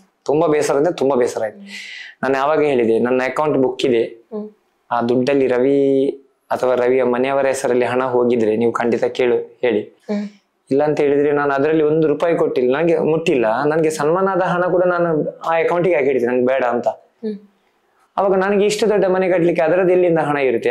ಲಕ್ಷಗಟ್ಟಲೆ ಆದ್ರೆ ಅಷ್ಟಮಿ ಟೈಮಲ್ಲಿ ಮಾತ್ರ ಆಗುದು, ಮತ್ತೆ ಯಾವ ಟೈಮಲ್ಲಿ ಹಣ ಆಗಲ್ಲ. ಆಗ 8 ಲಕ್ಷ ಆಯ್ತು ಅಂತ ಹೇಳಿದ್ರೆ ಆ 8 ಲಕ್ಷ ಎಟ್ಟು ಜಡ್ ಅದರ ಪಿನ್ ಟು ಪಿನ್ ಅದೇ ದಿನ ಪ್ರೋಗ್ರಾಮ್ ಯಾವಾಗ ಮಾಡ್ತೇವೆ ಅದೇ ದಿನ ಕೊಟ್ಟು ಬಿಡ್ತೇವೆ. ಮತ್ತೆ ಇಲ್ಲದಿದ್ರೆ ಅಕೌಂಟ್ ಅಲ್ಲಿ ಇರೋದು ಒಂದು 200-300 ರೂಪಾಯಿ ಇರ್ಬೋದು. ಅದು ಹೇಗೆ ಸಾಧ್ಯ ಅಂತ ಕೇಳಿದೆ. ನೀವು ಬಂದು ಬ್ಯಾಂಕಿಗೆ ಹೋಗಿ ಚೆಕ್ ಮಾಡಿ, ನನ್ನ ಫೋನ್ ಕೂಡ ನೀವು ಇಟ್ಕೊಂಡು ಹೋಗಿ, ಯಾಕಂದ್ರೆ ನಾನು ಫೋನ್ ಮಾಡಿ ಮ್ಯಾನೇಜರ್ಗೆ ಹೇಳ್ಬಾರ್ದಲ್ಲ, ತಗೊಂಡೋಗಿ ಅಂತ ಹೇಳಿದೆ. ಅದಕ್ಕೆ ಯಾರು ರೆಡಿ ಇರ್ಲಿಲ್ಲ. ಅದೇ ಬೇಸರ. ಯಾಕಂತ ಹೇಳಿದ್ರೆ ನಾವು ಒಳ್ಳೇದಾದ್ರೆ ನಮ್ಗೆ ಸುತ್ತಮುತ್ತ ಮೊದ್ಲೇ ಸ್ವಲ್ಪ ಹೇಳ್ಕೊಂಡು ನಂಗೆ ಬೇರೆ ಊರಲ್ಲಿ ಯಾರು ಹೇಳುದಿಲ್ಲ. ಬಟ್ ಇರ್ಲಿ ಪರವಾಗಿಲ್ಲ, ನಾನು ಹೇಳುದಷ್ಟೇ, ನಾನು ಮಾಡೋ ಕೆಲಸ ದೇವರಿಗೆ ಸರಿಯಾಗಿದ್ರೆ ಸಾಕು. ನಾನು ಮತ್ತೊಬ್ಬರಿಗೋಸ್ಕರ ಮತ್ತೊಬ್ಬ ಖುಷಿ ಪಡ್ಬೇಕಂತ ಹೇಳಿ ನಾನು ಮಾಡೋದಿಲ್ಲ ಅಂತ ಹೇಳ್ತೇನೆ. ಬಟ್ ಚೆನ್ನಾಗಿದ್ದೇವೆ, ಮನೆ ಮಾಡಿದ್ದೇವೆ, ಚೆನ್ನಾಗಿದ್ದೇವೆ. ನೋಡ್ಲಿಕ್ಕೆ ಮಾತ್ರ ದೊಡ್ಡ ಮನೆ, ಇದ್ರಲ್ಲಿ ಬರೋ ಸಣ್ಣ ಜಾಗ ಅಲ್ಲ. ಹಾಗಾಗಿ ನಾವು ಹೀಗೆ ಕಟ್ತಾ ಇರ್ಬೇಕು. ದೊಡ್ಡ ಜಾಗ ಆದ್ರೆ ನಾನು ಸರಿ ಆಗ್ತಿತ್ತು, ಅದು ಸಣ್ಣ ಜಾಗ ಆಗ್ಲಿಕ್ಕಾಗಿ ಇಷ್ಟು ದೊಡ್ಡ ಮನೆ ಮಾಡಿ ಕೊಟ್ಟಿದ್ದಾರೆ. ನಾನು ತುಂಬಾ ಲಕ್ಕಿ ಅಂತ ಅನ್ಕೊಳ್ತೀನಿ. ಹೇಗೆ ಅಂದ್ರೆ ನಾವೀಗ ತುಳುನಾಡಿನವರು, ನಮಗೆ ದೇವರಿಗಿಂತ ಮುಖ್ಯ ದೈವ, ಅದು ನಿಮಗೂ ಗೊತ್ತಿರಬೇಕು. ನಮ್ಮ ತಾಯಿ ಮನೆ ಕಿನಿಮಿಲ್ಕೆಯಲ್ಲಿ ಅದರ ದೇವರದ ಪೂಜೆ ನಿಂತು 27 ವರ್ಷ ಆಗಿ ಆ ದೇವರ ಮೂರ್ತಿಯನ್ನು ಮರದಲ್ಲಿ ಕಟ್ಟಿಟ್ಟಿದ್ದೇವೆ ನಾವು. ಆ ದೇವರು ನನಗೊಂದಿನ ಕನಸಲ್ಲಿ ಬಂದು ಹೇಳಿದ್ರು, ಬೆಂಗಳೂರಲ್ಲಿದ್ದಾಗ, ನಂಗೆ ದೇವಸ್ಥಾನ ಕಟ್ಟ ಅಂತ. ನಾನು ಸುಮ್ಮನಾದೆ. ಮತ್ತೊಂದು ಸಲ ಬಂತು ಕನಸಲ್ಲಿ ದೇವಸ್ಥಾನ ಕಟ್ಟ ಅಂತ, ನಾನು ಸುಮ್ಮನಾದೆ. 3 ಸಲ ಕನಸಲ್ಲಿ ಬಂದಾಗ ಇದೇ ನಮ್ಮ ಮನೆಯಲ್ಲಿ ಮಾತಾಡಿದ್ರೆ ಇಲ್ಲಿ ಪೇಟೆ ಬಿಟ್ಟು ಬಬ್ಬಸ್ವಾಮಿ ದೇವಸ್ಥಾನ ಅಂತ ಒಂದಿದೆ, ಇಲ್ಲಿ ಕೊರಗಜ್ಜ ಸನ್ನಿಧಾನ, ಅಲ್ಲಿ ಕೇಳಿದಾಗ ಅದು ಕಟ್ಟಬೇಕಂತ ಆಯ್ತು. ಮತ್ತೆ ನಾನು ಆ ಪಂಜಿರ್ಲಿ ದೇವರನ್ನು ಮನೆಯಲ್ಲಿ ದರ್ಶನ ಮಾಡಿ ಕೇಳಿದಾಗ ಸರಿ ಅಂತ ಆಯ್ತು, ಹೌದಂತ ಆಯ್ತು. ದೇವಸ್ಥಾನ ಮಾಡಿದ್ವಿ, ಆಯ್ತು, ಎಲ್ಲ ಆಯ್ತು. ನಾವು ನಮ್ಮ ಫ್ಯಾಮಿಲಿಯಲ್ಲಿ ಇರೋದು ಬರೀ 8 ಜನ, ಮತ್ತೆಲ್ಲ ಡಿವೈಡ್ ಆಗಿ ಹೋಗಿದ್ದಾರೆ. ನಾವು 5 ಜನ ಮಕ್ಕಳು, ಚಿಕ್ಕಮ್ಮನ 3 ಮಕ್ಕಳು, ಅಷ್ಟೇ 8 ಜನ. ಮತ್ತೆ ಮಕ್ಕಳಿದ್ದಾರೆ. ಆ ದೇವರ ಸಣ್ಣ ಮೂರ್ತಿ ಅಂದ್ರೆ 1100 ಸಟ್ಟಷ್ಟು ಕೂಡ ದೊಡ್ಡ ಸಣ್ಣ ಮೂರ್ತಿ, 2 ಪಂಜಿರ್ಲಿ ದೇವರ ಮೂರ್ತಿಯನ್ನು ನನ್ನ ಕೈಗೆ ಇಟ್ಟಾಗ ನನ್ನನ್ನು ಹಿಡಿಲಿಕ್ಕೆ 4 ಜನ ಇದ್ರು. ನನಗೆ ಏನಾಗಿದೆ ಅಂತ ಗೊತ್ತಿಲ್ಲ, ಬಟ್ ನನ್ನ ಕಾಲು ಕೂಡ ನೆಲಕ್ಕೆ ಕೂರ್ತಿರ್ಲಿಲ್ಲ. ನಾನು ಯಾರಿಗೂ ಗೊತ್ತಾಗಿರ್ಲಿಲ್ಲ, ಅಂದ್ರೆ ಈ ತರ ಆಗುತ್ತೆ ಅಂತ ಯಾರು ಅಂದ್ಕೊಂಡಿರ್ಲಿಲ್ಲ, ನಾನು ಅಂದ್ಕೊಂಡಿರ್ಲಿಲ್ಲ. ಆವಾಗನೇ ನಾನು ಅಂದ್ಕೊಂಡಿದ್ದು ದೇವರಿದ್ದಾರೆ, ದೈವ ಇದೆ ಅಂತ. ಇವತ್ತಿಗೆ ನಾನು ಹೇಳ್ತೇನೆ, ನಾನು ಯಾವುದೇ ಒಂದು ಒಳ್ಳೆ ಕೆಲಸ ಮಾಡ್ಬೇಕಾದ್ರೆ ಮೊದಲು ಆ ದೇವರಿಗೆ, ಪಂಜುರ್ಲಿ ದೇವರಿಗೆ, ಎಲ್ಲ ದೇವರಿಗೆ 8 ದೈವ ಉಂಟಲ್ಲಿ, 8 ದೇವರಿಗೆ ಪ್ರಾರ್ಥನೆ ಮಾಡಿ ನಾನು ಮುಂದೆ ಹೋಗ್ತೀನಿ. ಇವತ್ತಿಗೂ ನಾನು ಮಾಡಿದ ಕೆಲಸ ನನಗೆ ಸಕ್ಸಸ್ಸೇ ಆಗಿದೆ ಹೊರತು ನಾನು ಫೇಲ್ ಅಂತ ಆಗಿಲ್ಲ. ಅದಕ್ಕೋಸ್ಕರ ನಾನು ಹೇಳ್ತೇನೆ, ನನಗೆ ಅಪ್ಪ ಅಮ್ಮ ದೈವ ದೇವರು ಇಷ್ಟೇ. ಅದೇ ನಾನು ತುಂಬಾ ನಂಬುವ ವಸ್ತು ಅಂತ ಹೇಳಿ ಅವರೇ ಅಷ್ಟು 2 ಜನ, ಮತ್ತೆ ಯಾರಿಲ್ಲ. ಮನುಷ್ಯರನ್ನು ನಂಬಲ್ಲ, ಯಾಕಂತ ಹೇಳಿದ್ರೆ ಮನುಷ್ಯರು ಗಂಟೆಗೆ ಒಂದ್ಸಲ ಬದಲಾಯಿಸ್ತಾರೆ ಮಾತುಗಳನ್ನೆಲ್ಲ. ನನ್ ಮುಂದೆ ರವೀಣ ಅಂತಾರೆ, ಹಿಂದ್ಗಡೆ ಹೋದಾಗ ಅವ್ರು ಬೇರೆನೆ ಮಾತಾಡ್ತಾರೆ. ಅದಕ್ಕೆ ನಾನು ಇಷ್ಟಪಡೋದಷ್ಟು ಅದು. ಆನಂತರ ಮಕ್ಕಳ ಮನಸ್ಸು ತುಂಬಾ ಸಾಫ್ಟ್ ಇರುತ್ತೆ. ನಮ್ಮಪ್ಪ ಹೇಳ್ತಿದ್ರು ಮಕ್ಕಳು ದೇವರಿಗೆ ಸಮ ಅಂತ. ಮಕ್ಕಳನ್ನು ತುಂಬಾ ಇಷ್ಟಪಡ್ತೀನಿ, ಅವರನ್ನು ನಂಬ್ತೀನಿ ಮಕ್ಕಳನ್ನು. ಮತ್ತೆ ನಿಜವಾಗ್ಲೂ ಹೇಳ್ತೇನೆ, ಎಷ್ಟು ಬೇಕಷ್ಟೇ. ಮತ್ ನೀವು ಹೇಳಿದ್ರಿ ನೀವೇನಿದ್ರು ಈಗ ವೇಷ ಹಾಕಿ ಬಂದ ದುಡ್ಡನ್ನ ಮಕ್ಕಳಿಗೆ ಮಾತ್ರ ಕೊಡ್ತೀರಾ ಅಂತ. ನಿಮ್ಗೆ ಅನಿಸ್ಲಿಲ್ವಾ ಸರ್, ಇದು ದೊಡ್ಡವರು ಕೂಡ ತುಂಬಾ ಸಮಸ್ಯೆಗೆ ಒಳಗಾಗಿರ್ತಾರೆ, ಅಂತವರಿಗೆ ನಾನೇನಾದ್ರೂ ಹೆಲ್ಪ್ ಮಾಡ್ಬೇಕು ಅಂತ? ಇಲ್ಲ ಮೇಡಮ್, ಯಾಕಂತ ಹೇಳಿದ್ರೆ ನಾನು ಅದರ ಬಗ್ಗೆ ಯೋಚನೆನೇ ಮಾಡಿಲ್ಲ. ಮಕ್ಕಳಿಗೆ ಯಾಕಂತ ಹೇಳಿದ್ರೆ, ದೊಡ್ಡವರಂತ ಹೇಳಿದ್ರೆ ಅವ್ರು ಏನಾದ್ರು ಮಾಡ್ಕೊಳ್ಬಹುದು. ಈ ಸಣ್ಣ ಸಣ್ಣ ಮಕ್ಕಳು, ನಾನು ಹೇಳಿದ್ದೀನಿ ನಿಮ್ಗೆ ಆವಾಗ್ಲೇ ಒಂದು ಮಾತು ಹೇಳಿದ್ದೀನಿ, ಪ್ರಪಂಚನೇ ನೋಡಿರುವುದಿಲ್ಲ, ಅವ್ರು ಹೇಗಿರ್ತಾರಂತಾನೆ ಗೊತ್ತಿಲ್ಲ, ಅಪ್ಪ ಅಮ್ಮ ಹೇಗಿದ್ದಾರಂತಾನೆ ಗೊತ್ತಿಲ್ಲ. ಅಂತ ಮಕ್ಳಿಗೆ ಇಷ್ಟೆಲ್ಲ ಬರುವಾಗ ನಾನು ಅಂದ್ಕೊಳ್ತೀನಿ, ಇನ್ನು ಅವ್ರು ಬೆಳೆಯುವವರು, ಅವರು ಬೆಳೆದು ದೊಡ್ಡವರಾಗಿ ಅವರು ಈಗ ಒಂದು 10 ಮಕ್ಕಳಿಗೆ ನಾವು ಹೆಲ್ಪ್ ಮಾಡಿದ್ರೆ ಒಂದು 3 ಮಕ್ಕಳಾದ್ರೂ ಮತ್ತೊಬ್ಬರಿಗೆ ಹೆಲ್ಪ್ ಮಾಡ್ಬೋದು ಅಂತ ನಾನು ಯೋಚನೆ ಮಾಡ್ತೀನಿ. ಆ ತರ ದೊಡ್ಡವರಂತ ಹೇಳಿದ್ರೆ, ಲಾಸ್ಟ್ ಟೈಮ್ ನಮ್ಮ ಅಕ್ಕನ ಮಗಳಿಗೆ ಹುಷಾರಿರಲಿಲ್ಲ, ಅವಾಗ ನನ್ನ ಅಕೌಂಟ್ ಅಲ್ಲಿ ವೇಷದ ಹಣ 7 ಲಕ್ಷ ಜಿಲ್ಲಿತ್ತು. ಫ್ರೆಂಡ್ಸ್ ಎಲ್ಲ ಹೇಳಿದ್ರು, ರವೀಣ ಕೊಡಿ ಅಕ್ಕನ ಮಗಳಿಗೆ ಅಂತ. ನಮ್ದೊಂದು ಏಜ್ ಲಿಮಿಟ್ ಇದೆ, ಹುಟ್ಟಿದ ಮಗುವಿನಿಂದ ಹಿಡಿದು 10 ವರ್ಷ ಅಂತ ಇದ್ದದ್ದು, ನಾವು ಲಾಸ್ಟ್ ಟೈಮ್ 12 ವರ್ಷ ಅಂತ ಮಾಡಿದ್ವಿ. ಅಷ್ಟಕ್ಕಿಂತ ಮೇಲ್ಪಟ್ಟ ಅವರಿಗೆ ಯಾರಿಗೂ ನಾವು ಕೊಡಲ್ಲ, ಕೊಡುವುದು ಸಹ ಇಲ್ಲ. ಮನೆಯವರೇ ಆಗ್ಲಿ ನಾನು ಕೊಡುದಿಲ್ಲ ಅಂತ ಹೇಳಿದ್ದೀನಿ. ಹಾಗಾಗಿ ಆ ಮಕ್ಕಳಿಗೆ ಕೊಡ್ತಾ ಇದ್ದೇವೆ, ದೊಡ್ಡವರಿಗೆ ನಾವು ಯಾರು ಕೊಡುದಿಲ್ಲ. ದೊಡ್ಡವರಿಗೆ ಏನಾದ್ರು ಅವ್ರು ಹೇಳ್ತಾರೆ, ದೊಡ್ಡವ್ರು ನಾನು ಹೇಳಿದ್ನಲ್ಲ ಅವಾಗೊಂದು ಯಾರವ್ರು ಮಾಡ್ಕೊಂಡು ಬಂದದ್ದು ಅಂತ ಹೇಳಿ, ಅವರಿಗೆ ಮತ್ತೆ ತಡ್ಕೊಳ್ಳೋ ಶಕ್ತಿ ಕೂಡ ಇರುತ್ತೆ. ಆ ಮಕ್ಕಳಿಗೆ ಅವ್ರ ನೋವು ನಮ್ಗೆ ಗೊತ್ತಾಗುತ್ತಾ. ಅದಕ್ಕೋಸ್ಕರ ನಾನು ಇವತ್ತಿಗೂ ಅಷ್ಟು ಸಣ್ಣ ಮಕ್ಕಳನ್ನೇ ನಾನು ಫೋಕಸ್ ಮಾಡ್ತಾ ಇದ್ದೀನಿ, ಹೊರತು ದೊಡ್ಡವರನ್ನಲ್ಲ. ಮತ್ತೆ ನೀವು ಅವತಾರ್ ವೇಷ ಹಾಕಿದ್ರಿ, ಆ ವೇಷ ಹಾಕ್ಲಿಕ್ಕೆ ನೀವು ಹೇಗೆ ಪ್ರಿಪೇರ್ ಮಾಡ್ಕೊಂಡ್ರಿ ಅಂತ? ಮೊದಲು ಆ ಫಿಲ್ಮ್ ಅನ್ನು ನೋಡ್ತೀವಿ, ಯಾವ್ದು ನಾನು ವೇಷ ಹಾಕ್ತೇನೆ ಆ ಫಿಲ್ಮ್ ಅನ್ನು ನಮ್ಮ ಫ್ರೆಂಡ್ಸ್ ಇದ್ದಾರೆ ಡೌನ್ಲೋಡ್ ಮಾಡಿ ಕೊಡ್ತಾರೆ, ನನಗೆ ಪೆನ್ ಡ್ರೈವ್ಗೆ ಹಾಕಿ ಕೊಡ್ತಾರೆ. ನಾನು ಆ ವಿಡಿಯೋ ನೋಡ್ತೀನಿ. ವಿಡಿಯೋ ನೋಡಿದಾಗ ಅದು ಹೇಗೆ ಮಾಡುತ್ತೆ, ಅದರ ಹಾವಭಾವ, ಚಲನೆ, ಅದನ್ನೇ ನಾನು ಫಾಲೋ ಮಾಡ್ತೀನಿ. ಆನಂತರ ಅದಕ್ಕೆ ಯಾವ್ದೆಲ್ಲ ಬೇಕು, ವಸ್ತು ಬೇಕಂತ ಹೇಳಿ ನಾನು ಮತ್ತೆ ನಮ್ಮ ಆರ್ಟಿಸ್ಟ್ ಕೂತ್ಕೊಂಡು ಮಾತಾಡ್ತೀವಿ. ಆನಂತರ ಅದಕ್ಕೆ ಏನೆಲ್ಲ ಬೇಕಂತ ಹೇಳಿ ನಾವಿಬ್ರು ಹೋಗಿ ತರ್ತೀವಿ. ಇಲ್ಲ ಅಂತ ನಾನಿಲ್ಲ ಅಂತೇಳಿ ಅವ್ರ ಹತ್ರ ಹೋಗಿ ತನ್ನಿ ಅಂತ ಹೇಳ್ತೇನೆ, ತಗೊಂಡ್ಬರ್ತಾರೆ. ಆನಂತರ ಅದು ಹೇಗಿರುತ್ತೆ ಹಾಗೇನೆ ಸೇಮ್ ಟು ಸೇಮ್ ಆದಷ್ಟು 90% ನಷ್ಟು ಮಾಡ್ಲಿಕ್ಕೆ ಅವರು ಪ್ರಯತ್ನ ಮಾಡ್ತಾರೆ. ಯಾಕಂತ ಹೇಳಿದ್ರೆ ಇವತ್ತಿಗೆ ಇಷ್ಟು ಒಳ್ಳೆ ವೇಷ ಬರ್ಬೇಕಂತ ಹೇಳಿದ್ರೆ ಮುಖ್ಯವಾಗಿ ಆರ್ಟಿಸ್ಟ್ಗಳು, ಎಲ್ಲ ಆರ್ಟಿಸ್ಟ್ಗಳು ನಮಗೆ ತುಂಬಾ ಸಪೋರ್ಟ್ ಮಾಡಿದ್ದಾರೆ. ಹಾಗಾಗಿ ಅಷ್ಟು ಒಳ್ಳೆ ವೇಷ ಬಂತು. ಒಂದು ಎಷ್ಟು ಟೈಮ್ ಹಿಡಿತದೆ ಸರ್ ವೇಷ ಹಾಕ್ಲಿಕ್ಕೆ? 24 hours. ಹೌದಾ? ಅದರ ವರ್ಕ್ ಎಲ್ಲ ಆಗ್ತಾ ಇರುತ್ತೆ. ಮತ್ತೆ ನಾನು ಅಲ್ಲಿ ಕಲರ್ಗೆ ನಿಂತಾಗ ನಂಗೆ 24 hours ಬೇಕು. ಯಾಕಂತ ಹೇಳಿದ್ರೆ ಒಂದೊಂದ್ಸಲ ಗಮ್ ಹಾಕಿ ಅದು ಡ್ರೈ ಆಗೋ ತನಕ ನಾನು ಕೂತ್ಕೋಬೇಕು. ಅನಂತರ ಅದು ಕಂಟಿಸ್ಬೇಕು. ಅದು ಡ್ರೈ ಆದ ನಂತರ ಅದಕ್ಕೆ ಪುನಃ 2-3 ಸಲ ಸ್ಪ್ರೇ ಆಗ್ಬೇಕು, ಕಲರಿಂಗ್ ಬೇರೆ ಬೇರೆ ಆಗ್ಬೇಕು. ಇಷ್ಟೆಲ್ಲ ಆಗುವಾಗ ನನಗೆ 24 hours, ಇಲ್ಲದ್ರೆ ಕೆಲವು 14-15 ಗಂಟೆ ತಗೊಳ್ತದೆ. ಅಂದ್ರೆ ವೇಷ ಹಾಕೋದಕ್ಕಿಂತ ಮೊದಲೇ ಊಟ ಎಲ್ಲ ಮಾಡ್ಕೊಂಡು ಹೋಗಿರ್ತೀರ? ಇಲ್ಲ, ವೇಷ ಹಾಕುವಾಗ ನಾನು ಊಟ ಮಾಡೋದಿಲ್ಲ. ಏನಾದ್ರು ಇದ್ರೆ ಬಿಸ್ಕಿಟ್ ಮತ್ತೊಂದು ಹಾಲು. ಮುಂಚೆಲ್ಲ ವೇಷ ಹಾಕಿದಾಗ ಏನ್ ತಿನ್ಲಿಕ್ಕಿಲ್ಲ. ಅವತಾರ ಹಾಕಿದಾಗ ನಾನು ಸ್ವಲ್ಪ ಈ ಸಲ ಊಟ ಮಾಡಿದ್ದೀನಿ, ಒಂದಿಷ್ಟು ಊಟ ಮಾಡಿದ್ದೀನಿ. ಇಲ್ಲಾದ್ರೆ ನನಗೆ ನಿಜವಾಗ್ಲೂ ಸ್ಟ್ರಾದಲ್ಲಿ ನೀರು ಕುಡಿಬೇಕೆ ಹೊರತು ಮತ್ತೆ ಏನು 2 ದಿನ ತಿನ್ಲಿಕ್ಕಿಲ್ಲ. 2 ದಿನ. ಆನಂತರ ಟ್ಯಾಬ್ಲೆಟ್ ತಗೊಳ್ತೇನೆ. ನಮ್ಮ ಟಾಯ್ಲೆಟ್ ವಾಶ್ರೂಮ್ಗೆಲ್ಲ ಹೋಗೋದಾಗೆ ಟ್ಯಾಬ್ಲೆಟ್ ಇದೆಲ್ಲ ತಗೊಂಡು ಕರೆಕ್ಟ್ ಆಗಿ ಪ್ರಿಪೇರ್ ಆಗಿ ನಾನಂದ್ರೆ ವೇಷಕ್ಕೆ ಇಳಿಬೇಕು.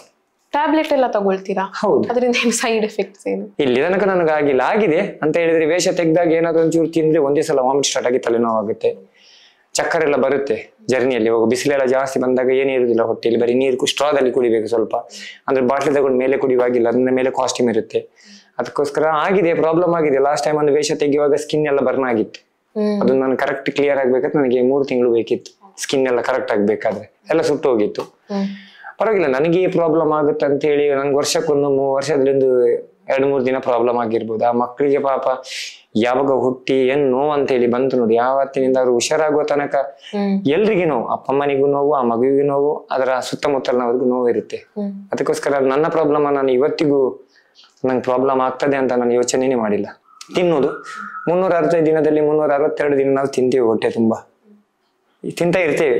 ಆದ್ರೆ ಒಂದು 3 ದಿನ ತಿನ್ನದಿದ್ರೆ ಏನು ಆಗಲ್ಲ ಅಂತ ನನ್ನ ಯೋಚನೆ. ಅದಕ್ಕೋಸ್ಕರ ಪ್ರಾಬ್ಲಮ್ ಅಂತ ಆದ್ರೂ ನಾನು ಸಹಿಸ್ಕೊಳ್ತೇನೆ, ಸಾಕು. ಆದ್ರೂ ಖುಷಿಯಾಗಿದ್ದೇನೆ, ಅಷ್ಟಿದ್ರೆ ಸಾಕು ನನಗೆ. ಯಾರಿದ್ದಾರೆ ಸರ್ ನಿಮ್ಮ ಈ ತಂಡದಲ್ಲಿ? 110 ಜನ ಇದ್ದಾರೆ. ಯಾರಂತ ಹೆಸರು ಹೇಳೋದು ನಾನು? ಒಬ್ರು ಹೇಳಿದ್ರೆ ನನ್ನ ಹೆಸರು ಅವ್ರು ಹೇಳಲಿಲ್ಲ ಅಂತಾರೆ, ಅದಕ್ಕೆ 110 ಜನ ಇದ್ದಾರೆ. ಬಟ್ ನನಗೆ ಸಿಕ್ಕವರೆಲ್ಲ ಗೋಲ್ಡನ್, ನನ್ನ ಫ್ರೆಂಡ್ಸ್ನವರೆಲ್ಲರೂ ಗೋಲ್ಡ್ ನನಗೆ ಅವರು. ಯಾಕಂತ ಹೇಳಿದ್ರೆ ಈಗ ನಾನು ಹೇಗಿದ್ದೀನಿ ಅಂತ ಹೇಳಿ, ನಾನು ಅವರೆಲ್ಲ ಮಲ್ಲಿಗೆ ಆದ್ರೆ ನಾನೊಬ್ಬ ಅದರ ದಾರದಾಗಿದ್ದೇನೆ. ಯಾವಾಗ ಎನಿ ಟೈಮ್ ಯಾವಾಗ ಕಾಲ್ ಮಾಡಿದ್ರು ಬರ್ತಾರೆ. ವೇಷ ಹಾಕುವಾಗ ಆರ್ಟಿಸ್ಟ್ಗಳಿಗೆ 2 ಗಂಟೆ ರಾತ್ರಿ ಆದ್ರೆ ಚಾ ಬೇಕಂತವ್ರಿಗೆ, ಹೇಳಿದ ಕೂಡಲೇ ಅವ್ರು ಹೋಗಿ ಮನೆಗೆ ಹೋಗಿ ಚಾ ಮಾಡ್ಕೊಂಡು ತಂದು ಕೊಡ್ತಾರೆ. ನನ್ನ ಪ್ರತಿಯೊಂದು ನಾನು ಏನ್ ಹೇಳಿದ್ರು ಇಲ್ಲಿ ತನಕ ಅವರು ಯಾರು ಆಗಲ್ಲ ಅಂತ ಹೇಳಿದವ್ರು ಯಾರಿಲ್ಲ, ಎಲ್ಲದಕ್ಕೂ ಹೆಲ್ಪ್ ಮಾಡುವವರು. ಹಾಗಾಗಿ ಅವರು ತುಂಬಾ ಇವತ್ತಿಗೆ ಇಷ್ಟು ಎತ್ತರಕ್ಕೆ ಬೆಳಿಲಿಕ್ಕೆ ಕಾರಣನೇ ಅವರೇ. ಅವರು ದುಡ್ದಿದ್ದಾರೆ, ನಾನು ಬರೀ ನಿಂತಿದ್ದೀನಿ ಅಷ್ಟೇ. ಹಾಗಾಗಿ ರವಿ ಕಡ್ಪಡೆ ಅಂತ ನಂದೊಬ್ಬನದೇ ಹೆಸರು, ಅದು ದುಡಿದವ್ರು 110 ಜನ ಇದ್ದಾರೆ. ಒಳ್ಳೆಯವರೇ, ಇಲ್ಲಿ ತನಕ ಯಾವ್ದಕ್ಕೂ ನನ್ಗೆ ನೋವು ಮಾಡಿದವರಲ್ಲ. ಹೇಳ್ತಾರೆ ರವೀಣ ನಿಮ್ಮಿಂದ ಅಲ್ಲಿ ತನಕ ಸಾಧ್ಯ ಉಂಟು, ಅಲ್ಲಿ ತನಕ ನಾವು ಸಪೋರ್ಟ್ ಮಾಡ್ತೇವೆ ಅಂತ ಮಾಡ್ಕೊಂಡು ಬಂದಿದ್ದಾರೆ. 10 ವರ್ಷ ಆಯ್ತು ಇದ್ದಾರೆ. ಒಟ್ಟು ಎಷ್ಟು ವೇಷ ಹಾಕಿದ್ದೀರಾ ಸರ್ ಇಲ್ಲಿ? 14 ವೇಷ ಹಾಕಿದ್ದೀನಿ. 14 ವೇಷದಲ್ಲಿ ಸಾಧಾರಣ 4 ವೇಷಕ್ಕೆ ಫಂಡ್ ಕಲೆಕ್ಷನ್ ಮಾಡಿಲ್ಲ. ಆನಂತರ ಉಳಿದ ವೇಷಕ್ಕೆಲ್ಲ ಫಂಡ್ ಕಲೆಕ್ಷನ್ ಮಾಡಿದ್ದೀನಿ. 10 ವರ್ಷ 10 ವರ್ಷದಲ್ಲಿ ಫಂಡ್ ಕಲೆಕ್ಷನ್ ಮಾಡಿದೆ. 10 ವರ್ಷದಲ್ಲಿ ಅಂದ್ರೆ 20 ದಿನದಲ್ಲಿ 1,53,00,000 ರೂಪಾಯಿ 158 ಮಕ್ಕಳಿಗೆ ಕೊಟ್ಟಿದ್ದೀವಿ. 158 ಮಕ್ಕಳಿಗೆ 1,53,00,000 ಅಷ್ಟು ಹಣ ಕೊಟ್ಟಿದ್ದೀವಿ. ಮಕ್ಕಳಿಗೆ ಪ್ರಾಬ್ಲಮ್ ಇದ್ದ ಮಕ್ಕಳಿಗೆಲ್ಲ, heart patient, sugar, blood cancer ಅಂತ ಮಕ್ಕಳೆಲ್ಲ ಕೊಟ್ಟಿದ್ದೇವೆ. ಅದರಲ್ಲಿ ಒಂದು 2 ಮಗು ಏನೋ ಡೆತ್ ಆಯ್ತಂತೆ. ಯಾಕಂದ್ರೆ ಮತ್ತೆ ಅವ್ರಿಗೆ ಕೊಡುವವರು ಯಾರು ಇರ್ಲಿಲ್ಲ, ಮತ್ತೆ ನಾವು ಕೊಟ್ಟ ಹಣ ಕೂಡ ಅವರಿಗೆ ಸಾಕಾಗಿಲ್ಲ. ಅದಕ್ಕೋಸ್ಕರ ಅದೊಂದು ಬೇಸರದ ಸಂಗತಿ. ಮತ್ತೆ ಎಲ್ಲರೂ ಹುಷಾರಾಗಿದ್ದಾರೆ. ಬರ್ತಾ ಕೆಲವರು ಹುಷಾರಾದ್ರೆ ಮಕ್ಕಳನ್ನು ಕರ್ಕೊಂಡು ಬಂದರೆ. ಲಾಸ್ಟ್ ಟೈಮ್ ಒಂದು ಸಣ್ಣ ಮಗುವನ್ನು ಹಾರ್ಟ್ ಆಪರೇಷನ್ ಏನಾಗಿತ್ತಂತೆ ಹುಡುಗಂದು. ನಂಗೆ ಗೊತ್ತಿಲ್ಲ ಯಾವಾಗ ಹಣ ಕೊಟ್ಟಿದ್ದೀನಿ ಏನಂತ ನಂಗೆ ನೆನಪಿಲ್ಲ. ಮನೆಗೆ ಬಂದ್ರು. ಆ ದಿವಸ ನಮ್ಮನೆಯಲ್ಲಿ ಏನೋ ಒಂದು ಪೂಜೆ ಇತ್ತು.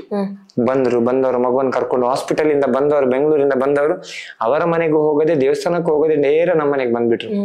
ಮತ್ತೆ ಬಂದವ್ರು ನೋಡಿದಾಗ ನಂಗೆ ತುಂಬಾ ಖುಷಿ. ಮತ್ತೆ ಆ ಮಗುವಿನ ಅಪ್ಪ ಮತ್ತೆ ಅಜ್ಜಿ ಇಬ್ರು ಹತ್ತು ಬಿಟ್ರು ಇಲ್ಲಿಯ ಮನೆಯಲ್ಲಿ. ನೀವು ಕೊಟ್ಟ ಹಣದಲ್ಲಿ ನನ್ನ ಮಗ ಹುಷಾರಾದ ಅಂತೇಳಿ. ಆಯ್ತು ಇರ್ಲಿಲ್ಲ ಅಂತ ನನ್ನ ಕಾಲಿಡ್ಲಿಕ್ಕೆ ಬಂದ್ರು. ನಂಗೆ ಬೇಡ ಅಂದೆ. ಆಯ್ತು ಒಳ್ಳೇದಾಗ್ಲಿ, ಇನ್ನೊಂದ್ಸಲ ಹುಷಾರಾದಾಗ ಬನ್ನಿ ಅಂತ. ಸರಿಯಾಗಿದೆ ಈಗ ಹುಡುಗ ಕರೆಕ್ಟ್ ಶಾಲೆಗೆ ಹೋಗ್ತಿದ್ದಾನೆ. ಅಷ್ಟು ಸಾಕಲ್ಲ ಮೇಡಮ್, ಇನ್ನೇನ್ ಬೇಕು ನಮ್ಗೆ? ಆ ಮಕ್ಕಳನ್ನ ನೋಡುವಾಗ ಮತ್ತೆ ಆ ಮಕ್ಕಳ ಪೇರೆಂಟ್ಸ್ ನಿಮ್ಮ ಹತ್ರ ಬಂದು ಮಾತಾಡ್ತಾರಲ್ವಾ, ನಿಮ್ಮಿಂದಾಗಿ ನನ್ನ ಮಗು ಹುಷಾರಾಯ್ತು, ಅವ್ರು ಅಳ್ಕೊಂಡು ಕಣ್ಣೀರ್ ಹಾಕೊಂಡು ಮಾತಾಡುವಾಗ ನಿಜವಾಗ್ಲು ನಮ್ಗೆ ಅವ್ರ ಮುಂದೆ ನಿಂತ್ಕೊಳ್ಳಿಕ್ ಬೇಸರ ಆಗುತ್ತೆ ನನಗೆ. ಯಾಕಂತ ಹೇಳಿದ್ರೆ ನಂಗೆ ಯಾರೇ ಆಗ್ಲಿ ನನ್ ಮುಂದೆ ಯಾರು ಕಣ್ಣೀರ್ ಹಾಕ್ಬಾರ್ದು, ತುಂಬಾ ಬೇಸರ ಆಗುತ್ತೆ. ಅವ್ರು ನಿಜ, ಅವರು ಅಷ್ಟು ಇದರಿಂದ ಮಾತಾಡ್ತಾರೆ, ನೋವಿಂದ ಹೇಳ್ತಾರೆ. ಅವರು ನಿಮ್ಮಿಂದಾಗಿ ಹೇಳ್ತಾರೆ ಒಂದೊಂದ್ಸಲ ಖುಷಿ. ಮೊನ್ನೆಬ್ರು ಖುಷಿಯಲ್ಲಿ ಮಾತಾಡುವಾಗ್ಲೇ ಬಸ್ ಸ್ಟ್ಯಾಂಡ್ ಅಲ್ಲಿ ಕಣ್ಣೀರ್ ಬರ್ತಾ ಇದೆ, ನಿಮ್ಮಿಂದಾಗಿ ನನ್ನ ಮಗನ ಕಿಡ್ನಿ ಆಪರೇಷನ್ ಆಗಿ ಈಗ ಸರಿ ಇದ್ದಾನೆ ಅಂತ. ಆಯ್ತು ಮೇಡಮ್, ಆಗ್ಲಿ ಒಳ್ಳೇದಾಗ್ಲಿ, ಅವನು ಕೂಡ ಯಾರಿಗಾದ್ರೂ ಹೆಲ್ಪ್ ಮಾಡ್ಲಿ ಹೇಳ್ತೇನೆ ಇಷ್ಟೇ. ನಾವು ಬಯಸುದು ಏನಂತ ಹೇಳಿದ್ರೆ, ಈಗ ನೀವು ನನಗೆ ಹೆಲ್ಪ್ ಮಾಡಿದ್ರೆ ನಾನು ಇನ್ನೊಬ್ರಿಗೆ ಹೆಲ್ಪ್ ಮಾಡ್ಬೇಕು ಇಷ್ಟೇ. ನಾನು ನಿಮ್ಮ ಹತ್ರ ಹೆಲ್ಪ್ ತಗೊಂಡು ನಾನೊಬ್ನೇ ತಿಂದು ಮಲ್ಕೋಬಾರ್ದು. ನನ್ನಿಂದ ಏನಾದ್ರೂ ಆದ್ರೆ ಮತ್ತೊಬ್ರಿಗೆ ಹೆಲ್ಪ್ ಮಾಡ್ಬೇಕು. ಇದು ಚೈನ್ ಸಿಸ್ಟಮ್ ಹೋಗ್ಬೇಕೆ ಹೊರತು ಅಲ್ಲಿ ಸ್ಟಾಪ್ ಆಗ್ಬಾರ್ದು ಅಂತ ಹೇಳುದು ನಾನು. ನಿಮ್ಗೆ ಯಾವತ್ತಾದ್ರೂ ವೇಷ ಹಾಕ್ಬಾರ್ದು ಅಂತ ಅನಿಸಿದ್ಯಾ? ಬೇಡ ಯಾಕಿದೆಲ್ಲ ಅಂತ? ಆಗಿದೆ. ಯಾಕ ಅಂತ ಹೇಳಿದ್ರೆ 2 ವರ್ಷದ ಹಿಂದೆನೆ ಆಗಿದೆ ನನಗೆ. ಯಾಕಂತ ಹೇಳಿದ್ರೆ ಅದೇ ಹೇಳಿದ್ರು, ಅವನು ಈ ವೇಷ ಹಾಕಿ ಹಣ ಕೊಡುದಿಲ್ಲ, ಹಾಗೆ ಮಾಡ್ತಾನೆ ಹೀಗೆ ಮಾಡ್ತಾನೆ ಅಂತ ಹೇಳಿದಾಗ ಮನೆ ಕಟ್ಲಿಕ್ಕೆ ಸ್ಟಾರ್ಟ್ ಆಗಿದೆ ನಮ್ದು. ಆಗ ಅವನು ವೇಷ ದುಡ್ಡಲ್ಲಿ ಇಷ್ಟು ದೊಡ್ಡ ಮನೆ ಮಾಡ್ತಾ ಇದ್ದಾನೆ ಅಂತ ಅವರು ರಸ್ತೆಯಲ್ಲಿ ಯಾರೋ ಹೇಳಿದ ಮಾತನ್ನು ಕೇಳಿ ಹೇಳಿದ್ದಾರೆ. ಮನೆ ಎಷ್ಟು ದೊಡ್ಡದು, ಮನೆ ಒಳಗೆ ಎಷ್ಟು ರೂಮ್ ಇದೆ ಅಂತ ಯಾರು ಚೆಕ್ ಮಾಡಿಲ್ಲ, ಯಾರು ಹೇಳಿ. ಅದಕ್ಕೆ ನಾನು ಅಂದ್ಕೊಂಡೆ ಸಾಕು, ಇನ್ನು ನಾನು ವೇಷನೇ ಹಾಕುದಿಲ್ಲ, ಫಂಡ್ ಕಲೆಕ್ಷನ್ ಮಾಡೋದೇ ಇಲ್ಲ, ಬೇಡ ಅಂತ ಸುಮ್ನೆ ಡಿಸೈಡ್ ಮಾಡಿ ಕೂತೆ. ನನ್ನ ಫ್ರೆಂಡ್ಸ್ನವರೆಲ್ಲ ಬೈದ್ರು, ಯಾರೋ ಒಬ್ಬ ಹೇಳಿದಂತೇಳಿ ನೀವ್ಯಾಕೆ ತಲೆಗೆಡ್ಸ್ಕೊಳ್ತೀವಿ, ನೀವು ಒಂದ್ ವೇಳೆ ಸ್ಟಾಪ್ ಮಾಡಿದ್ರೆ ನೀವು ಅದೇ ದುಡ್ಡಲ್ಲಿ ಮಾಡಿದ ಅಂತ ಕೇಳ್ತಾರೆ. ಅದಕ್ಕೆ ನಾನು ರಾತ್ರಿ ಕುತ್ಕೊಂಡು ಒಂದು ಮೊಬೈಲ್ ನೋಡ್ತಾ ಇದ್ದಾಗ ನಂಗೆ ರಜನಿಕಾಂತ್ ಸರ್ ಅದೊಂದು ವಿಡಿಯೋ ನೋಡಿದೆ, ತುಂಬಾ ಇಷ್ಟ ಆಯ್ತು. ಇವತ್ತಿಗೆ ಅದೇ ಹೇಳಿದಲ್ಲ, ಯಾರಿಗಾದ್ರೂ ಪ್ರೇರಣೆ ಆಗ್ಬೇಕಾದ್ರೆ ಅವರದೊಂದು ಮಾತು ಅವರು ಕರೆಕ್ಟ್ ಆಗಿ ಮೈಂಡಿಗೆ ತಗೋಬೇಕಂತ. ನನ್ಗೆ ರಜನಿಕಾಂತ್ ಸರ್ ಅದೊಂದು ಮಾತು ಕೇಳಿದೆ. ಅದರಲ್ಲಿ ಅವ್ರು ಹೇಳಿದ್ರು ಅಂತ ಹೇಳಿದ್ರೆ, ಬೊಗಳದ ನಾಯಿ ಇಲ್ಲ, ಆಡದ ಜನರಿಲ್ಲ, ಇವೆರಡೂ ಇಲ್ಲದ ಊರೇ ಇಲ್ಲ, ನಿನ್ನ ಕೆಲಸ ನೀನ್ ಮಾಡ್ಕೊಂಡು ಮುಂದೆ ನಡಿ ರಾಜ ಅಂತ ಒಂದು ಮಾತು ಕೇಳಿದೆ ಅವ್ರದ್ದು. ಅದು ಕೂಡ ಅವರು ಸ್ಟೇಜಿಯಲ್ಲಿ ವೇದಿಕೆಯಲ್ಲಿ ಹೇಳಿದ್ರು, ಫಿಲ್ಮ್ ಅಲ್ಲಿ ಹೇಳಿದಲ್ಲ, ವೇದಿಕೆಯಲ್ಲಿ. ಬೇಕಾದ ನಾಯೂ ಇಲ್ಲ, குறை சொல்லாத வாயு இல்ல, ஆக மொத்தத்துல இந்த ரெண்டும் இல்லாத ஊரும் இல்லை. நம்ம வேலை நம்ம பார்த்துக்கிட்டு போயிட்டே இருப்போம். ಅರ್ಥಮೈಂದ ರಾಜ. ಹಂಗದು ತುಂಬಾ ಮನಸ್ಸಿಗೆ ಹೋಯ್ತದ್ದು. ಹಂಗ ತುಂಬಾ ಇಷ್ಟ ಆಯ್ತು. ಯಾಕಂತ ಹೇಳಿದ್ರೆ ಯಾರೋ ಒಬ್ಬ ಮಾಡಿದ ತಪ್ಪಿಗೆ ನಾನು ಆ ಮಕ್ಕಳಿಗೆ ಯಾಕೆ ಶಿಕ್ಷೆ ಕೊಡ್ಬೇಕಂತ ಹೇಳಿ ಮಾರನೇ ದಿವಸ ಫ್ರೆಂಡ್ಸ್ಗೆ ಫೋನ್ ಮಾಡಿ ಹೇಳಿ ನಾನು ವೇಷ ಆಗ್ತೇನೆ ಅಂತ ಹೇಳಿದೆ. ಮತ್ತೆ ಅವ್ರದ್ದು ಮೊನ್ನೆ ಒಂದು ವಿಡಿಯೋ ನೋಡಿದೆ, ಒಳ್ಳೆಯವನಾಗ್ಬೇಕಂತ ಹೇಳಿದ್ರೆ. ಒಳ್ಳೆಯವನಾಗ್ಬೇಕು, ಬಟ್ ತುಂಬಾ ಒಳ್ಳೆಯವನಾಗ್ಬಾರ್ದಂತೆ. ನಿಜವಾಗ್ಲ ಆ ಎರಡು ಮಾತಿದೆಯಲ್ಲ ಮೇಡಮ್, ಇವತ್ತಿಗೂ ನನ್ನ ತಲೆಯಲ್ಲಿದೆ. ನೀವೇನು ಅವರ ಫ್ಯಾನ್ ಅಂತ ಇಲ್ಲ, ನಾನು ನಿಜವಾಗ್ಲು ನಾನು ಪುನೀತ್ ಸಾರದ್ದು ತುಂಬಾ ಇಷ್ಟಪಡ್ತೀನಿ ಅವರನ್ನ. ನಿಜವಾಗ್ಲು ನಂಗೆ ಒಬ್ರು ತುಂಬಾ ಇಷ್ಟ ಆದವರು. ಮತ್ತೆ ಫಿಲ್ಮ್ ಆಕ್ಟರ್ ಅವ್ರನ್ನ ಇಷ್ಟಪಡ್ತೀನಿ. ಬಟ್ ನೀವು ಗೊತ್ತು ದಕ್ಷಿಣ ಕನ್ನಡದವರು ಯಾರನ್ನ ಅಷ್ಟು ಇಷ್ಟ ಪಡಲ್ಲ ಅಂತ. ಬಟ್ ನಾನು ಪುನೀತ್ ಸಾರನ್ನು ತುಂಬಾ ಇಷ್ಟಪಡ್ತೀನಿ. ಅವರ ಮಾತು, ರಜನಿಕಾಂತ್ ಸರ್ ಅದು ಮಾತು ನಂಗೆ ತುಂಬಾ ಇಷ್ಟ ಆಗಿದೆ. ಯಾಕಂತ ಹೇಳಿದ್ರೆ ಒಂದೊಂದು ಮಾತಲ್ಲಿ ಒಬ್ಬರ ಲೈಫೇ ಬದಲಾವಣೆ ಆಗುತ್ತಲ್ಲ. ಈಗ ನೀವು ವೇಷ ಹಾಕೋದನ್ನ ನೋಡಿ ಕೆಲವರು ಕಾಂಪಿಟೇಷನ್ ಅಲ್ಲಿ ವೇಷ ಹಾಕೋದಕ್ಕೆ ಪ್ರಾರಂಭ ಮಾಡಿದ್ರ? ಹೌದು, ಅದೀಗ ಎಲ್ಲ ಕಡೆ ಹೋದ್ರೆ ನಾನು ಆವಾಗ ನಿಮ್ಗೊಂದು ಮಾತು ಹೇಳಿದೆ, 2 ವರ್ಷದಿಂದ ನಾನು ಬಾಕ್ಸ್ ಹಿಡಿತಾ ಇಲ್ಲ ಅಂತ. ಸಾಧಾರಣ ಒಂದು ನಾವು ಹಾಕುವಾಗ 5 ವರ್ಷ ತನಕ ರವಿ ಕಡ್ಪಡಿ ಅವರ ಟೀಮ್ ಒಂದೇ ಟೀಮ್ ಎಲ್ಲ ಕಡೆ. ಎಕ್ಸ್ಪ್ರೆಸ್ ಬಸ್ನವರು ನಿಂತು ಹಣ ಆಗ್ತಾ ಹೋದ್ರು. ಇವತ್ತಿಗಿದೆ ಯಾರು ಅದು ಮಾಡ್ತಾರೆ. ಮತ್ತೆ ಟೀಮ್ ಬಂತು ಆ ಮಗುವಿಗೆ ಈ ಮಗುವಿಗೆ ಆ ಮಗುವಿಗೆ ಅಂತ ಎಲ್ಲ ಬಾಕ್ಸ್ ಬರುತ್ತೆ. ಬಟ್ ಯಾವ ಮಗುವಿಗೆ ಕೊಟ್ಟಿದ್ದೇನಂತ ಹೇಳಿ ಇವತ್ತಿಗೂ ನಾನು ಅದನ್ನ ಪೇಪರ್ ಅಲ್ಲಿ ಓದಿಲ್ಲ. ನಾನು ಹೇಳುದಿಷ್ಟೇ, ಯಾರ ಮಗುವಿಗೆ ಅಂತ ಹೆಸರು ಹೇಳಿ ಹಾಕಿದಿರಿ. ಲಾಸ್ಟ್ ಟೈಮ್ ಒಂದು ನಾನೇ ನೋಡಿದೆ, ಒಂದು ಮಗುವಿಗೆ ನಾನೇ ಆ ಮಗುವಿನ ಡೀಟೇಲ್ ಕೊಟ್ಟದ್ದು. ಸಣ್ಣ ಮಗು, 1 ವರ್ಷದ ಮಗುವೇನು. ಆ ಮಗುವಿನ ಡೀಟೇಲ್ ಅವ್ರಿಗೆ ಕೊಟ್ಟು ನಾನು ವೇಷ ಹಾಕ್ತೀನಿ ರವಿ ಮಾಮ, ನಮ್ಗೆ ನೀವು ಮಕ್ಕಳಿಗೆ ಡೀಟೇಲ್ ಇದ್ರೆ ಕೊಡಿ ಅಂತ ನಾನು ಕೊಟ್ಟೆ. ಮಾತಾಡಿದ್ರು, ಅವರಿಗೆ ಫೋನ್ ಮಾಡಿ ಅವ್ರ ಮನೆಯೆಲ್ಲ ನೋಡಿದ್ರು, ಕೊಡ್ತೇವೆ ಅಂದ್ರು. ಸಾಧಾರಣ ವೇಷ ಹಾಕಿ 1,30,000 40,000 ಕಲೆಕ್ಷನ್ ಮಾಡಿದ್ರು. ಅಷ್ಟು ಮಾಡಿದವರು ಕೊನೆಗೆ ನಾನು ಹಣ ಕೊಟ್ಟು ಬಂದ್ವಿ ಅಂತ ಹೇಳಿದ್ರಿ. ಮನೆಗೆ ಹೋಗಿ ಎಷ್ಟು ಕೊಟ್ರಿ ಅಂತ ಕೇಳಿದೆ. 20,000 ಅಂದ್ರು. ನಂಗೆ ತುಂಬಾ ಬೇಸರ ಆಯ್ತು. ನಾನು ಹೇಳಿದೆ 20,000 ನೀವು ಅವರಿಗೆ ಅವ್ರ ಆಚೀಚೆ ಹೋಗೋ ಗಾಡಿ ಚಾರ್ಜ್ ಆದ್ರೂ ಆಗ್ತಿತ್ತ ಅಂತ ಕೇಳಿದೆ. ಹಾಸ್ಪಿಟಲ್ಗೆ ಮನೆಗೆ, ಆ ಮಗುವನ್ನು ಕರ್ಕೊಂಡು. ನಾಚಿಕೆ ಆಗಲ್ಲ, ನಿಮ್ಗೆ ಎಲ್ಲಾದ್ರೂ ಬೇಡ್ಬೋದಿತ್ತಲ್ಲ ಅಂತ ಹೇಳಿದೆ. ಇವತ್ತಿಗೆ ಅವ್ರು ಯಾರು ನನ್ನ ಹತ್ರ ಮಾತಾಡಲ್ಲ. ಕೆಟ್ಟದಾಗಿ ಅಂತ ನಾನು ಮಾತಾಡಿ, ನಿಮ್ಗೆ ಆ ಮಗುವಿನ ಹೆಸರು ಹಾಕೊಂಡು ಹೇಳುದಕ್ಕಿಂತ ಸುಮ್ನೆ ನಿಮ್ಗೆ ವೇಷ ಹಾಕಿ ತಿನ್ಬೋದಿತ್ತಲ್ಲ ಅಂತ ಇವ್ರು ಮಜಾ ಮಾಡಿದ್ರು. ದುಡ್ಡು ತಗೊಂಡೋಗಿ ಮಗುವಿನ ಹೆಸರಲ್ಲಿ ಮಗುವಿಗೆ ಕೊಟ್ಟದ್ದು 20,000 ಮೇಡಮ್. ನಾನು ಹೇಳುದು ಆ 20,000 ಅವರೊಂದು ಎಷ್ಟು ಸಲ ಮಂಗಳೂರಿಗೆ ಆಟೋದಲ್ಲಿ ಹೋಗಿ ಬರ್ಬೇಕಾದ್ರೆ ಅಥವಾ ಕಾರಲ್ಲಿ ಬರ್ಬೇಕಾದ್ರೆ ಎಷ್ಟು ಬಾಡಿಗೆ ಆಗುತ್ತೆ ಅದೇ ಹೇಳಿದೆ. ಅದು ಇವಾಗ ಏನಂತ ಹೇಳಿದ್ರೆ ಕೆಲವರಿಗೆ ಅದೊಂದು ಇದಾಗಿ ಹೋಯ್ತು. ಅಂದ್ರೆ ಫಂಡ್ ಮಾಡ್ಬೇಕಾದ್ರೆ ಮಗುವಿನ ಹೆಸರು ಇಟ್ಕೊಂಡು ಮಾಡ್ಬೋದಂತ. ಅದಕ್ಕೆ ನಾನು ಸ್ಟಾಪ್ ಮಾಡ್ಬಿಟ್ಟೆ. ನಾನಾಗಿ ಬಾಕ್ಸ್ ಹಿಡಿದಿಲ್ಲ, ನಮ್ಮ ಗಾಡಿಗೆ ಕಟ್ತೇವೆ, ಇಷ್ಟ ಇದ್ದವ್ರು ಅದಕ್ಕೆ ಹಾಕಿ ಬಿಡಿ ಅಂತ. ನಮ್ಮ ಕೈಯಲ್ಲಂತೂ ಬಾಕ್ಸ್ ಇಟ್ಕೊಂಡು ಹೋಗಲ್ಲ ನಾವು, ಸಾಕು. ಅದಕ್ಕೆ ಇವಾಗ ಎಲ್ಲ ಕಡೆ ನೀವು ಹೇಳಿದಾಗೆ ಅದೊಂದು ಕಾಂಪಿಟಿಷನ್ ಆಗಿ ಹೋಯ್ತು. ಈಗ ಹೇಳ್ತಾರೆ ಹೋದ ಸಲ ಕೇಳಿದ್ರು, ಈ ರವಿ ಕಟ್ಪಾಡಿ ಅವರು ಒಂದು ವೇಷ ಅವರ ವೇಷ ಉಂಟಂತೆ ನಮ್ಗೆ ಕಲೆಕ್ಷನ್ ಆಗುದಿಲ್ಲ ಅಂತ. ಅವ್ರು ಬಂದ್ರೆ ಇಲ್ಲ ಮೇಡಮ್, ನಿಜ ಹೇಳ್ತೀನಿ. ಹೋದ ವರ್ಷ ಯಾರೋ ಒಬ್ರು ಫೋನ್ ಮಾಡಿ ನಿಲ್ಸಿದ್ರು, ನಾನು ಬಸ್ ಸ್ಟ್ಯಾಂಡ್ ಅಲ್ಲಿ ನಿಲ್ಲಿ ನಾನು ಬರ್ತಿದ್ದೀನಿ ಅಂತ. ಎಷ್ಟು ಯಾವಾಗ್ಲೂ ಕಾಲ್ ಮಾಡ್ತಿದ್ರು. ಅಂದ್ರೆ ಆ ದಿನ ಎಲ್ಲಿದ್ರಿ ಅಂತ. ಮತ್ತೆ ನಾನು ಹೇಳಿ ಸರ್ವಿಸ್ ಸ್ಟ್ಯಾಂಡ್ಗೆ ಬಂದಿದ್ವಿ. ಆಯ್ತು, ನನ್ನ ಫ್ರೆಂಡ್ ಹತ್ರ ಫೋನ್ ಇರುತ್ತೆ ನಂದು. ಅವ್ರು ಬಂದು ಕಾರ್ ನಿಲ್ಸಿದ್ರು, ಒಂದಿಷ್ಟು ದೊಡ್ಡ ಡಬ್ಬ ತಗೊಂಡ್ಬಂದ್ರು. ಆ ಡಬ್ಬದಲ್ಲಿ ಫುಲ್ ಹಣ, ಕಾಯಿನ್, ನೋಟ್ ಎಲ್ಲ ಫುಲ್ ಮಾಡಿಟ್ಟಿದ್ರು. ಯಾಕಂತೇಳಿ ಅವ್ರು 1 ವರ್ಷ ಆ ಹಣ ಒಟ್ಟು ಮಾಡಿ ಅಲ್ಲಿ ಇಟ್ಟಿದ್ದಾರೆ, ನನ್ ಕೊಡ್ಬೇಕಂತ. ಒಂದ್ ಮಗನ ಕೈಯಲ್ಲಿ ಕೊಟ್ಟು ನನ್ನ ಕಾಲಿಡ್ಲಿ ಕೇಳಿದೆ, ಮಾಮನ ಕಾಲಿಡಿ ಅಂತ. ನಾನಿಲ್ಲ ಬೇಡ, ಚೆನ್ನಾಗಿ ಓದಿ ಅಪ್ಪ ಅಮ್ಮನನ್ನು ಚೆನ್ನಾಗಿ ನೋಡ್ಕೊಂತ ಅಷ್ಟು ಹೇಳ್ಬಿಟ್ಟೆ. ಅವಾಗ ಅವ್ರು ಹೇಳಿದ್ರು, ನಂಗೆ ದೇವರನ್ನು ಮೆಚ್ಚಿಸ್ಲಿಕ್ಕೆ ನಂಗೆ ಗೊತ್ತಿಲ್ಲ, ನಾನು ಖರ್ಚು ಮಾಡೋ ಹಣನ ಒಟ್ಟು ಮಾಡಿ ನಾನು ಕೊಡ್ತೀನಿ, ನೀವು ಯಾರಿಗಾದ್ರೂ ಮಕ್ಳಿಗೆ ಕೊಡಿ ಅಥವಾ ನೀವು ಏನಾಗಾದ್ರೂ ಮಾಡ್ಕೊಳ್ಳಿ, ಅದು ನಿಮ್ಗೆ ಬಿಟ್ಟದಂದ್ರು. ಮತ್ತೊಬ್ಬ ಹುಡುಗ ಬೇಕರಿಯಲ್ಲಿ ವರ್ಕ್ ಮಾಡುವವರು, ಅವರು ಅಷ್ಟೇ ಒಂದು ಬಾಕ್ಸ್ ಮಾಡಿ ಬಾಕ್ಸಿಗೆ ಹಾಕ್ತಾ ಇದ್ರು ಹಣ. ಎಷ್ಟೋ ಜನ ಇದ್ದಾರೆ. ಕೆಲವರು ತಾನು ಸಂಪಾದನೆ ಮಾಡಿದ ಒಂದಿಷ್ಟು ಪಾಲ ಅಂತ ಹೇಳಿ ತೆಗ್ದಿಡ್ತಾರೆ. ಮೊನ್ನೆ ಒಬ್ರು ನಮ್ಮನೆಗೆ ಬಂದ್ರು, ಕೂಲಿ ಕೆಲಸ ಮಾಡುವವರು. ಮಗುವಿನ ಬರ್ಡೇ ದಿವಸ ಹಣ ಒಟ್ಟು ಮಾಡಿದನ್ನು ತೆಗೆದು ಅದ್ರ ಎಷ್ಟೇ ಅಮೌಂಟ್ ನನಗೆ ತಂದು ಕೊಡ್ಬೇಕಂತ ಡಿಸೈಡ್ ಮಾಡಿ ಗಂಡ ಹೆಂಡತಿ ಆ 1 ವರ್ಷದ ಮಗು ಇಟ್ಕೊಂಡು ನಮ್ಮನೆಗೆ ಬಂದ್ರು. ಅಂತೂ ಅವರೇ ಡೈಲಿ ದುಡಿದು ತಿನ್ನುವವರು. ಅವರ ಮನಸ್ಸು ನೋಡಿ, ಇಲ್ಲದವನಿಗೆ ನಿಜವಾಗ್ಲೂ ಹೇಳ್ತೇನೆ, ಇಲ್ಲದವನಿಗೆ ಕೊಡುವ ಮನಸ್ಸಿದೆ, ಇದ್ದವನಿಗೆ ಕೊಡ್ಲಿಕ್ಕೆ ಮನಸ್ಸು ಬರಲ್ಲ. ಇದ್ದವನು ಅದರ ನೋಟು ಕಂತೇನೆ ಏರ್ಸ್ಲಿಕ್ಕೆ ನೋಡ್ತಾನೆ ಹೊರತು, ಇಲ್ಲದವನು ಇದ್ದದನ್ನು ಕಡಿಮೆ ಮಾಡ್ಲಿಕ್ಕೆ ನೋಡ್ತಾನೆ, ಯಾರಿಗಾದ್ರೂ ಕೊಡುವ ಉಪಕಾರ ಆಗ್ಲಿ ಅಂತ. ಅದಕ್ಕೆ ಕೊಟ್ಟಾಗ ನಾನು ಹೇಳಿದ್ ನಂಗೆ ಬೇಡ ಅಂದೆ, ನೀವು ಹಿಡ್ಕೊಳ್ಳಿ. ಇಲ್ಲ, ಅವ್ರು ಕೇಳಲೇ ಇಲ್ಲ. ಆನಂತರ ನಾನು ಅದ್ರಲ್ಲಿ 500 ರೂಪಾಯಿ ತೆಗ್ದಿಟ್ಟೆ, ಉಳ್ದದ್ದು ಆ ಮಗುವಿಗೆ ನನ್ನ ಲೆಕ್ಕದಲ್ಲಿ ಏನಾದ್ರು ಕೊಡಿಸಿ ಅಂತ ಹೇಳಿದೆ. ವಾಪಸ್ ಕೊಟ್ಬಿಟ್ಟೆ. ಆ 500 ರೂಪಾಯಿ ನಾನು ಬ್ಯಾಂಕಿಗೆ ಹೋಗಿಲ್ಲ, ಇವತ್ತಿಗೂ ನನ್ನ ರೂಮಲ್ಲಿ ಬುಕ್ ಒಳಗೆ ಇದೆ. ನಾನು ಯಾರು ಹಣ ಕೊಟ್ಟರು ನನ್ನ ಮಕ್ಕಳ ಅಕೌಂಟಿಗೆ ಹಾಕಿ ಬಿಡ್ತೇನೆ. ಯಾರಾದ್ರೂ ಬಂದ್ರೆ ಚೆಕ್ ಆದ್ರೆ ಚೆಕ್, ಕ್ಯಾಶ್ ಆದ್ರೆ ಕ್ಯಾಶ್ ಕೊಟ್ಟು ಬಿಡ್ತೇನೆ. ಸಾಕು ನಮಗೆ. ಮತ್ತೆ ವಿಪರೀತ ಹಣ ಇರಬಾರ್ದು ನಮ್ಮ ಹತ್ರ. ಡೈಲಿ ದುಡಿಬೇಕು, ಸಾಯಂಕಾಲ ಸಂಬಳ ಸಿಗ್ಬೇಕು, ಖರ್ಚು ಆಗ್ಬೇಕು, ಮರ್ದಿನ ಎತ್ಕೊಂಡು ಕೆಲ್ಸಕ್ಕೆ ಹೋಗ್ಬೇಕು. ಹೀಗಿದ್ರೇನೆ ಜೀವನ. ಹಣ ಜಾಸ್ತಿ ಇದ್ದಾಗೆ ನಿದ್ದೆನೂ ಬರೋದಿಲ್ಲ. ನಮ್ ನೋಡ್ಲಿಕ್ಕೆ ದೊಡ್ಡ ಮನೆ, ಎಷ್ಟೇ ಮನೆ. ನಿಜವಾಗ್ಲೂ ನನಗೇನಾದ್ರೂ ಆಯ್ತು ಅಂತ ಹೇಳಿದ್ರೆ ಈಗ ನನ್ನ ಅಕೌಂಟ್ ಅಲ್ಲಿ 3,000 ಕೂಡ ಇಲ್ಲ. ನಂಗೆ ಡೈಲಿ ದುಡಿತೀನಿ, ಡೈಲಿ ತಿಂತೇನೆ, ಸಾಕಷ್ಟೇ.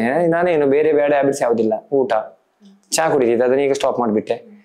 ಮನೆಗೆ ಬಂದ್ರೆ ಊಟ ಮಾಡ್ತೀನಿ, ಏನಾದ್ರು ಮಾಡ್ಕೊಂಡು ತಿಂತೇನೆ ಅಷ್ಟೇ. ಅದು ಬಿಟ್ರೆ ಫ್ರೆಂಡ್ಸ್ಗಳ ಜೊತೆ ಹೋಟೆಲ್ ಹೋಗಿ ತಿಂದು ಬರ್ತೀನಿ. ಅದು ಬಿಟ್ರೆ ಮತ್ತೆ ನನಗೆ ಲೈಫಲ್ಲಿ ಅದು ಮಾಡಬೇಕು, ಗಾಡಿ ತಗೋಬೇಕು, ಏನಾದ್ರು ಮಾಡ್ಬೇಕಂತ ನಾನು ಹೇಳಿ ಸಂಪಾದನೆ ಮಾಡ್ತೀನಿ, ಯಾರಿಗಾದ್ರೂ ಮಕ್ಳಿಗೆ ಹೆಲ್ಪ್ ಆಗ್ಲಿ ಅಂತ ಹೇಳಿ ನಾನು ದುಡ್ಡು ಮಾಡ್ತೀನಿ ಹೊರತು ನನಗಂತ ನಾನು ಯೋಚನೆ ಮಾಡಿ, ನನಗೆ ಅಂತ ದೇವ್ರು ಕೊಡ್ತಾರೆ, ನಾನು ಮಕ್ಕಳಿಗೆ ಅಂತ ದುಡಿತೇನೆ ಅಂತ ಹೇಳ್ತೇನೆ. ಇವತ್ತಿಗೂ ನಾನು ಹೇಳ್ತೇನೆ ಹ್ಯಾಪಿ ಆಗಿದ್ದೇನೆ. ನೀವು ಇದ್ದೀರಿ ಅಂತ ಗೊತ್ತಿಲ್ಲ, ನಾನು ಖುಷಿಯಾಗಿದ್ದೇನೆ. ಮತ್ತೆ ನಾನು ಯಾವುದ್ರ ಬಗ್ಗೆನೂ ಯೋಚನೆ ಮಾಡಲ್ಲ. ನಮ್ಮಪ್ಪ ನಮ್ಮ ಮಾತು ಹೇಳಿದ್ದಾರೆ, ನೀನು ಊಟ ಮಾಡಿದ್ಯಾ, ಹೊಟ್ಟೆ ತುಂಬ ಊಟ ಮಾಡಿ ಮಲ್ಕೋ ಸಾಕು. ಬೆಳಿಗ್ಗೆ ಎದ್ದ ಕೂಡಲೇ ಯೋಚನೆ ಮಾಡ, ಕೆಲ್ಸಕ್ಕೆ ಹೋಗ್ಬೇಕಾ, ಅದಾಗ್ಬೇಕಂತ. ನಾವು ರಾತ್ರಿ ತಿನ್ನೋದು 12-1 ಗಂಟೆ ತನಕ ಯಾರ್ಯಾರ ಬಗ್ಗೆ ಯೋಚನೆ ಮಾಡಿ ತಲೆಗೆಡಿಸ್ಕೊಳ್ಳೋದಕ್ಕಿಂತ ನಮ್ಮ ಬಗ್ಗೆ ನಾವೇ ಯೋಚನೆ ಮಾಡಿದ್ರೆ ಒಳ್ಳೇದು. ನಾನು ಇಷ್ಟೇ, ದೇವ್ರನ್ನ ಆರಾಮ್ ನಂಗೆಲ್ಲ ಒಳ್ಳೆ ಜೀವನ ಕೊಟ್ಟಿದ್ದಾನೆ. ಎಲ್ಲದಕ್ಕಿಂತ ಮುಖ್ಯ ನಮಗೆ ಆರೋಗ್ಯ ಚೆನ್ನಾಗಿದೆ ಸಾಕು. ಮತ್ತೆ ಕೈಕಾಲು ಸರಿ ಇದೆ, ದುಡ್ಕೊಂಡು ತಿನ್ಬೋದು. ಮತ್ತೆ ಇನ್ನೇನು ಟೆನ್ಷನ್. ನಾನು ಮತ್ತೊಬ್ಬರ ಬಗ್ಗೆ ಅದು ತಗೊಂಡ ನಂಗೆ ಬೇರೆ ತಗೋಬೇಕು. ನಾನು ನೋಡಿ ನನ್ನ ಹತ್ರ ಇರುವ ಸ್ಕೂಟರ್ 11.5 ವರ್ಷ ಆಯ್ತು ತಗೊಂಡು, ಇವತ್ತಿಗೆ ಅದರಲ್ಲಿ ಇದ್ದೇನೆ. ತಗೊಳ್ಬೇಕಾದ್ರೆ ಯಾವ ದೊಡ್ಡ ಗಾಡಿ ಕೂಡ ತಗೊಳ್ಬಾರ್ದು. ಲಾಸ್ಟ್ ಟೈಮ್ ಒಂದು ಕಾರ್ ಲಾಂಚ್ ಮಾಡ್ಲಿಕ್ಕೆ ಹೋದೆ, ಯಾರೋ ಒಬ್ಬ ಫ್ರೆಂಡ್ ನಂದು ಕಂಗ್ರಾಚುಲೇಷನ್ ಬ್ರೋ ಅಂತ ಹೇಳಿ ಸ್ಟೇಟಸ್ ಹಾಕ್ಬಿಟ್ಟ. ಇಷ್ಟೇ, ಕಾರ್ ಪಕ್ಕ ನಿಂತ್ಕೊಂಡದ್ದು ನಾನು ಲಾಂಚ್ ಮಾಡಿ, ಅವನು ಕಂಗ್ರಾಚುಲೇಷನ್ ಬ್ರೋ ಅಂತ ಹಾಕಿದಾಗ ಸ್ಟೇಟಸ್ ನೋಡಿ ಯಾರೋ ಹೇಳಿದ್ರು ರವಿ ಕಟ್ಪಾಡಿ ವೇಷ ದುಡ್ಡಲ್ಲಿ ಕಾರ್ ತಗೊಂಡ ಅಂತ. ಅದ್ರಲ್ಲೂ ಹೇಳಿದ್ರು. ಅದಕ್ಕೆ ಮೊನ್ನೆ ಒಬ್ಬ ನಾನು ಹೋದಾಗ ರೋಡಲ್ಲಿ ನಿಲ್ಸಿ, ರವಿಣ್ಣ ಕಾರ್ ಎಲ್ಲಿ ಉಂಟು ಕೇಳಿದ. ಅದಕ್ಕೆ ನಾನು ಹೇಳಿದೆ, ಕಾರು ಈಗ ರೋಡ್ ಸರಿ ಇಲ್ಲಲ್ಲ, ಫ್ರೆಂಡ್ ಮನೆಯಲ್ಲಿದೆ ಅಂತ. ಯಾಕೆ ಹೇಳಿದೆ, ಇಲ್ಲ ಒಂದ್ಸಲ ಕಾರ್ ತಗೊಂಬನ್ನಿ, ಲಾಂಗ್ ಡ್ರೈವ್ ಹೋಗುವ ಅಂತ ಹೇಳಿದೆ. ಆಯ್ತು, ನಾನು ಹೇಳಿದೆ ಆಯ್ತು ಲಾಂಗ್ ಹೋಗುವ, ಮತ್ತೆ ವಾಪಸ್ ಬರೋದು ಬೇಡ, ಆ ಲಾಂಗ್ ಡ್ರೈವ್ ಹೇಗಿರ್ಬೇಕಂತ ನಾವು ರಿಟರ್ನ್ ಬರಬಾರ್ದು ಅಂತ ಡ್ರೈವಿಂಗ್ ಬೇಕಂತ ಹೇಳಿದೆ. ಹಾಗೆ ಜನ ಇದ್ದಾರೆ. ಅದಕ್ಕೆ ನಾನು ಹೇಳಿದಲ್ಲ, ಈಗ ಯಾರು ಏನ್ ಬೇಕಾದ್ರೆ ಹೇಳಿ, ಈಗ ನನ್ನ ಮನಸ್ಸಲ್ಲಿ ಬರೋದಿಷ್ಟೇ, ಹೇಳುದದ ಅವನ ಧರ್ಮ, ಕೇಳುದು ನನ್ನ ಕರ್ಮ ಅಂತೀನಿ ಇಷ್ಟೇ. ಅಷ್ಟಕ್ಕೆ ಎಲ್ರು ಯೋಚನೆ ಮಾಡ್ತಾ ಹೋದ್ರೆ ಉಂಟಲ್ಲ, ನಿಜವಾಗ್ಲೇ ಹ್ಯಾಪಿ ಆಗಿರ್ತಾರೆ. ನಾನು ಹೇಳುದಿಷ್ಟೇ, ನಾವು ರಾತ್ರಿ ತಿಂದು ಮಲಗಿದವರು ಬೆಳಿಗ್ಗೆ ಹೇಳ್ತೀವಿ ಅಂತ ಗೊತ್ತಿಲ್ಲ, ಸಾಯ್ತೀವಿ ಅಂತ ಎಲ್ರಿಗೂ ಗೊತ್ತು. ಆದ್ರೂ ಮತ್ತು ನಮ್ಗೆ ಯಾಕೆ ಆಸೆ? ಈಗ ನಿಮ್ಮ ಹತ್ರ 1 ಕೋಟಿ ಉಂಟಂತ ಇಟ್ಕೊಳ್ಳಿ, ಕ್ಯಾಶ್ ಇಲ್ಲ ತಿಳ್ಕೊಳ್ಳಿ. ನೀವು ಇದ್ರೆ ಕೂಡ ನೀವು ಒಪ್ಕೊಳ್ಳೋದಿಲ್ಲ, ಯಾಕಂತ ಹೇಳಿದ್ರೆ ನೀವು ಟ್ಯಾಕ್ಸ್ ಕಟ್ಬೇಕಲ್ಲ. ಅದಕ್ಕೆ ನಾನು ಹೇಳುದು, 1 ಕೋಟಿ ಉಂಟಂತ ತಿಳ್ಕೊಳ್ಳಿ. ನೀವು ಎಷ್ಟು ತಿನ್ನುದು, ನಿನ್ನೆ ಎಷ್ಟು ತಿಂದಿದ್ದೀರಿ ಅಷ್ಟೇ ಅಲ್ಲ, ಅದಕ್ಕಿಂತ 1 ತುತ್ತು ಜಾಸ್ತಿ ತಿನ್ಬೋದು. 1 ಕೋಟಿ ಉಂಟಂತ ಹೇಳಿ 2-3 ಊಟ ಒಟ್ಟಿಗೆ ಮಾಡ್ಲಿಕ್ಕೆ ಆಗುತ್ತಾ? ನನ್ನ ಹತ್ರ ಈಗ ದುಡ್ಡೇ ಇಲ್ಲ ಅಂತ ತಿಳ್ಕೊಳ್ಳಿ. ನಾನು ನಿನ್ನೆಷ್ಟು ತಿಂದಿದ್ದೇನೆ ಅಷ್ಟೇ ತಿನ್ನೋದು. ನಾನು ದುಡ್ಡಿಲ್ಲ ಅಂತ ಹೇಳಿ ನಾನು ಇಷ್ಟು ಚೂರು ಒಂದು ಮುಷ್ಟಿ ತಿಂದು ಮತ್ತೆ ನಾನು ಎದ್ಕೊಂಡು ಹೋಗುದಿಲ್ಲ. ನನಗೆ ಇಲ್ಲಿ ತನಕ ಬರ್ಬೇಕು, ತಿಂದಾಗ ಅಲ್ಲಿಗೆ ಬಂದ್ರೆ ತೃಪ್ತಿ ನಮ್ಗ, ಹೊಟ್ಟೆ ತುಂಬತಾ ಅಂತ ಅಷ್ಟೇ. ಬಿಟ್ರೆ ಮತ್ತೆ ನಾವು ನೋಡಿ ಹೋಗುವಾಗ ಏನು ತಗೊಂಡೇ ಹೋಗುದಿಲ್ಲ. ನಾವು ಮಾಡಿಟ್ಟದು ಯಾರ್ಯಾರು ತಿನ್ನೋದು. ಈಗ ನಾನು ಹೇಳುದು, ಇದು ಮನೆ ನಮ್ದ ಅಂತ ಆಯ್ತು, ಅಣ್ಣ ತಮ್ಮನ. ಇದು ಸ್ವಲ್ಪ ಸಮಯ ನಾವೆಲ್ಲ ಸತ್ತು ಹೋದಾಗ ನಮ್ಮ ಮನೆಗೆ ಅಪರಿಚಿತರೇ ಬರುದು. ಮನೆಯ ಯಾರು ಫ್ಯಾಮಿಲಿ ಅವರೇ, ಬಟ್ ಅಪರಿಚಿತರಾಗಿರ್ತೇವೆ. ಅಪರಿಚಿತರು ಹೇಗಂತ ಹೇಳಿದ್ರೆ, ಈಗ ನೋಡಿ ನಮ್ಮ ಅಪ್ಪನ ಅಪ್ಪ ನಮ್ಗೆ ಪರಿಚಯ ಇದೆ, ತಾತನ ಅಪ್ಪ ಪರಿಚಯ ಉಂಟ ನಮಗೆ, ಅದು ಯಾರು ಅಂತ ಕೇಳ್ತೀವಿ. ಯಾರು ಅಂತ ಕೇಳಿದ್ರೆ ಅದು ಅಪರಿಚಿತ, ಅವರ ಅಪರಿಚಿತರೇ. ಹಾಗೆ ನಾವು ಕೂಡ ಯಾರ್ಯಾರಿಗೋಸ್ಕರ ಬೇಕಾದಷ್ಟು ಮಾಡಿ ಸಾಯೋದಕ್ಕಿಂತ ನಮಗೆ ಏನ್ ಬೇಕು ಅದು ತಿಂದು ಉಳಿಸಿ ಮತ್ತೊಬ್ಬರಿಗೆ ಕೊಟ್ರೆ ಅದರಷ್ಟು ಒಳ್ಳೆ ಜೀವನ ಯಾವುದಿಲ್ಲ. ಈ ಲೈಫ್ ಅಂತೂ ಇನ್ನೊಂದ್ಸಲ ನನ್ ಸಿಗಲ್ಲ. ಅದಕ್ಕೆ ನಮ್ಮಪ್ಪ ಹೇಳ್ತಾ ಇದ್ರು ಯಾವಾಗ್ಲೂ, ನೀನ್ ಲೈಫ್ ಎಂಜಾಯ್ ಮಾಡು ಅಂತ.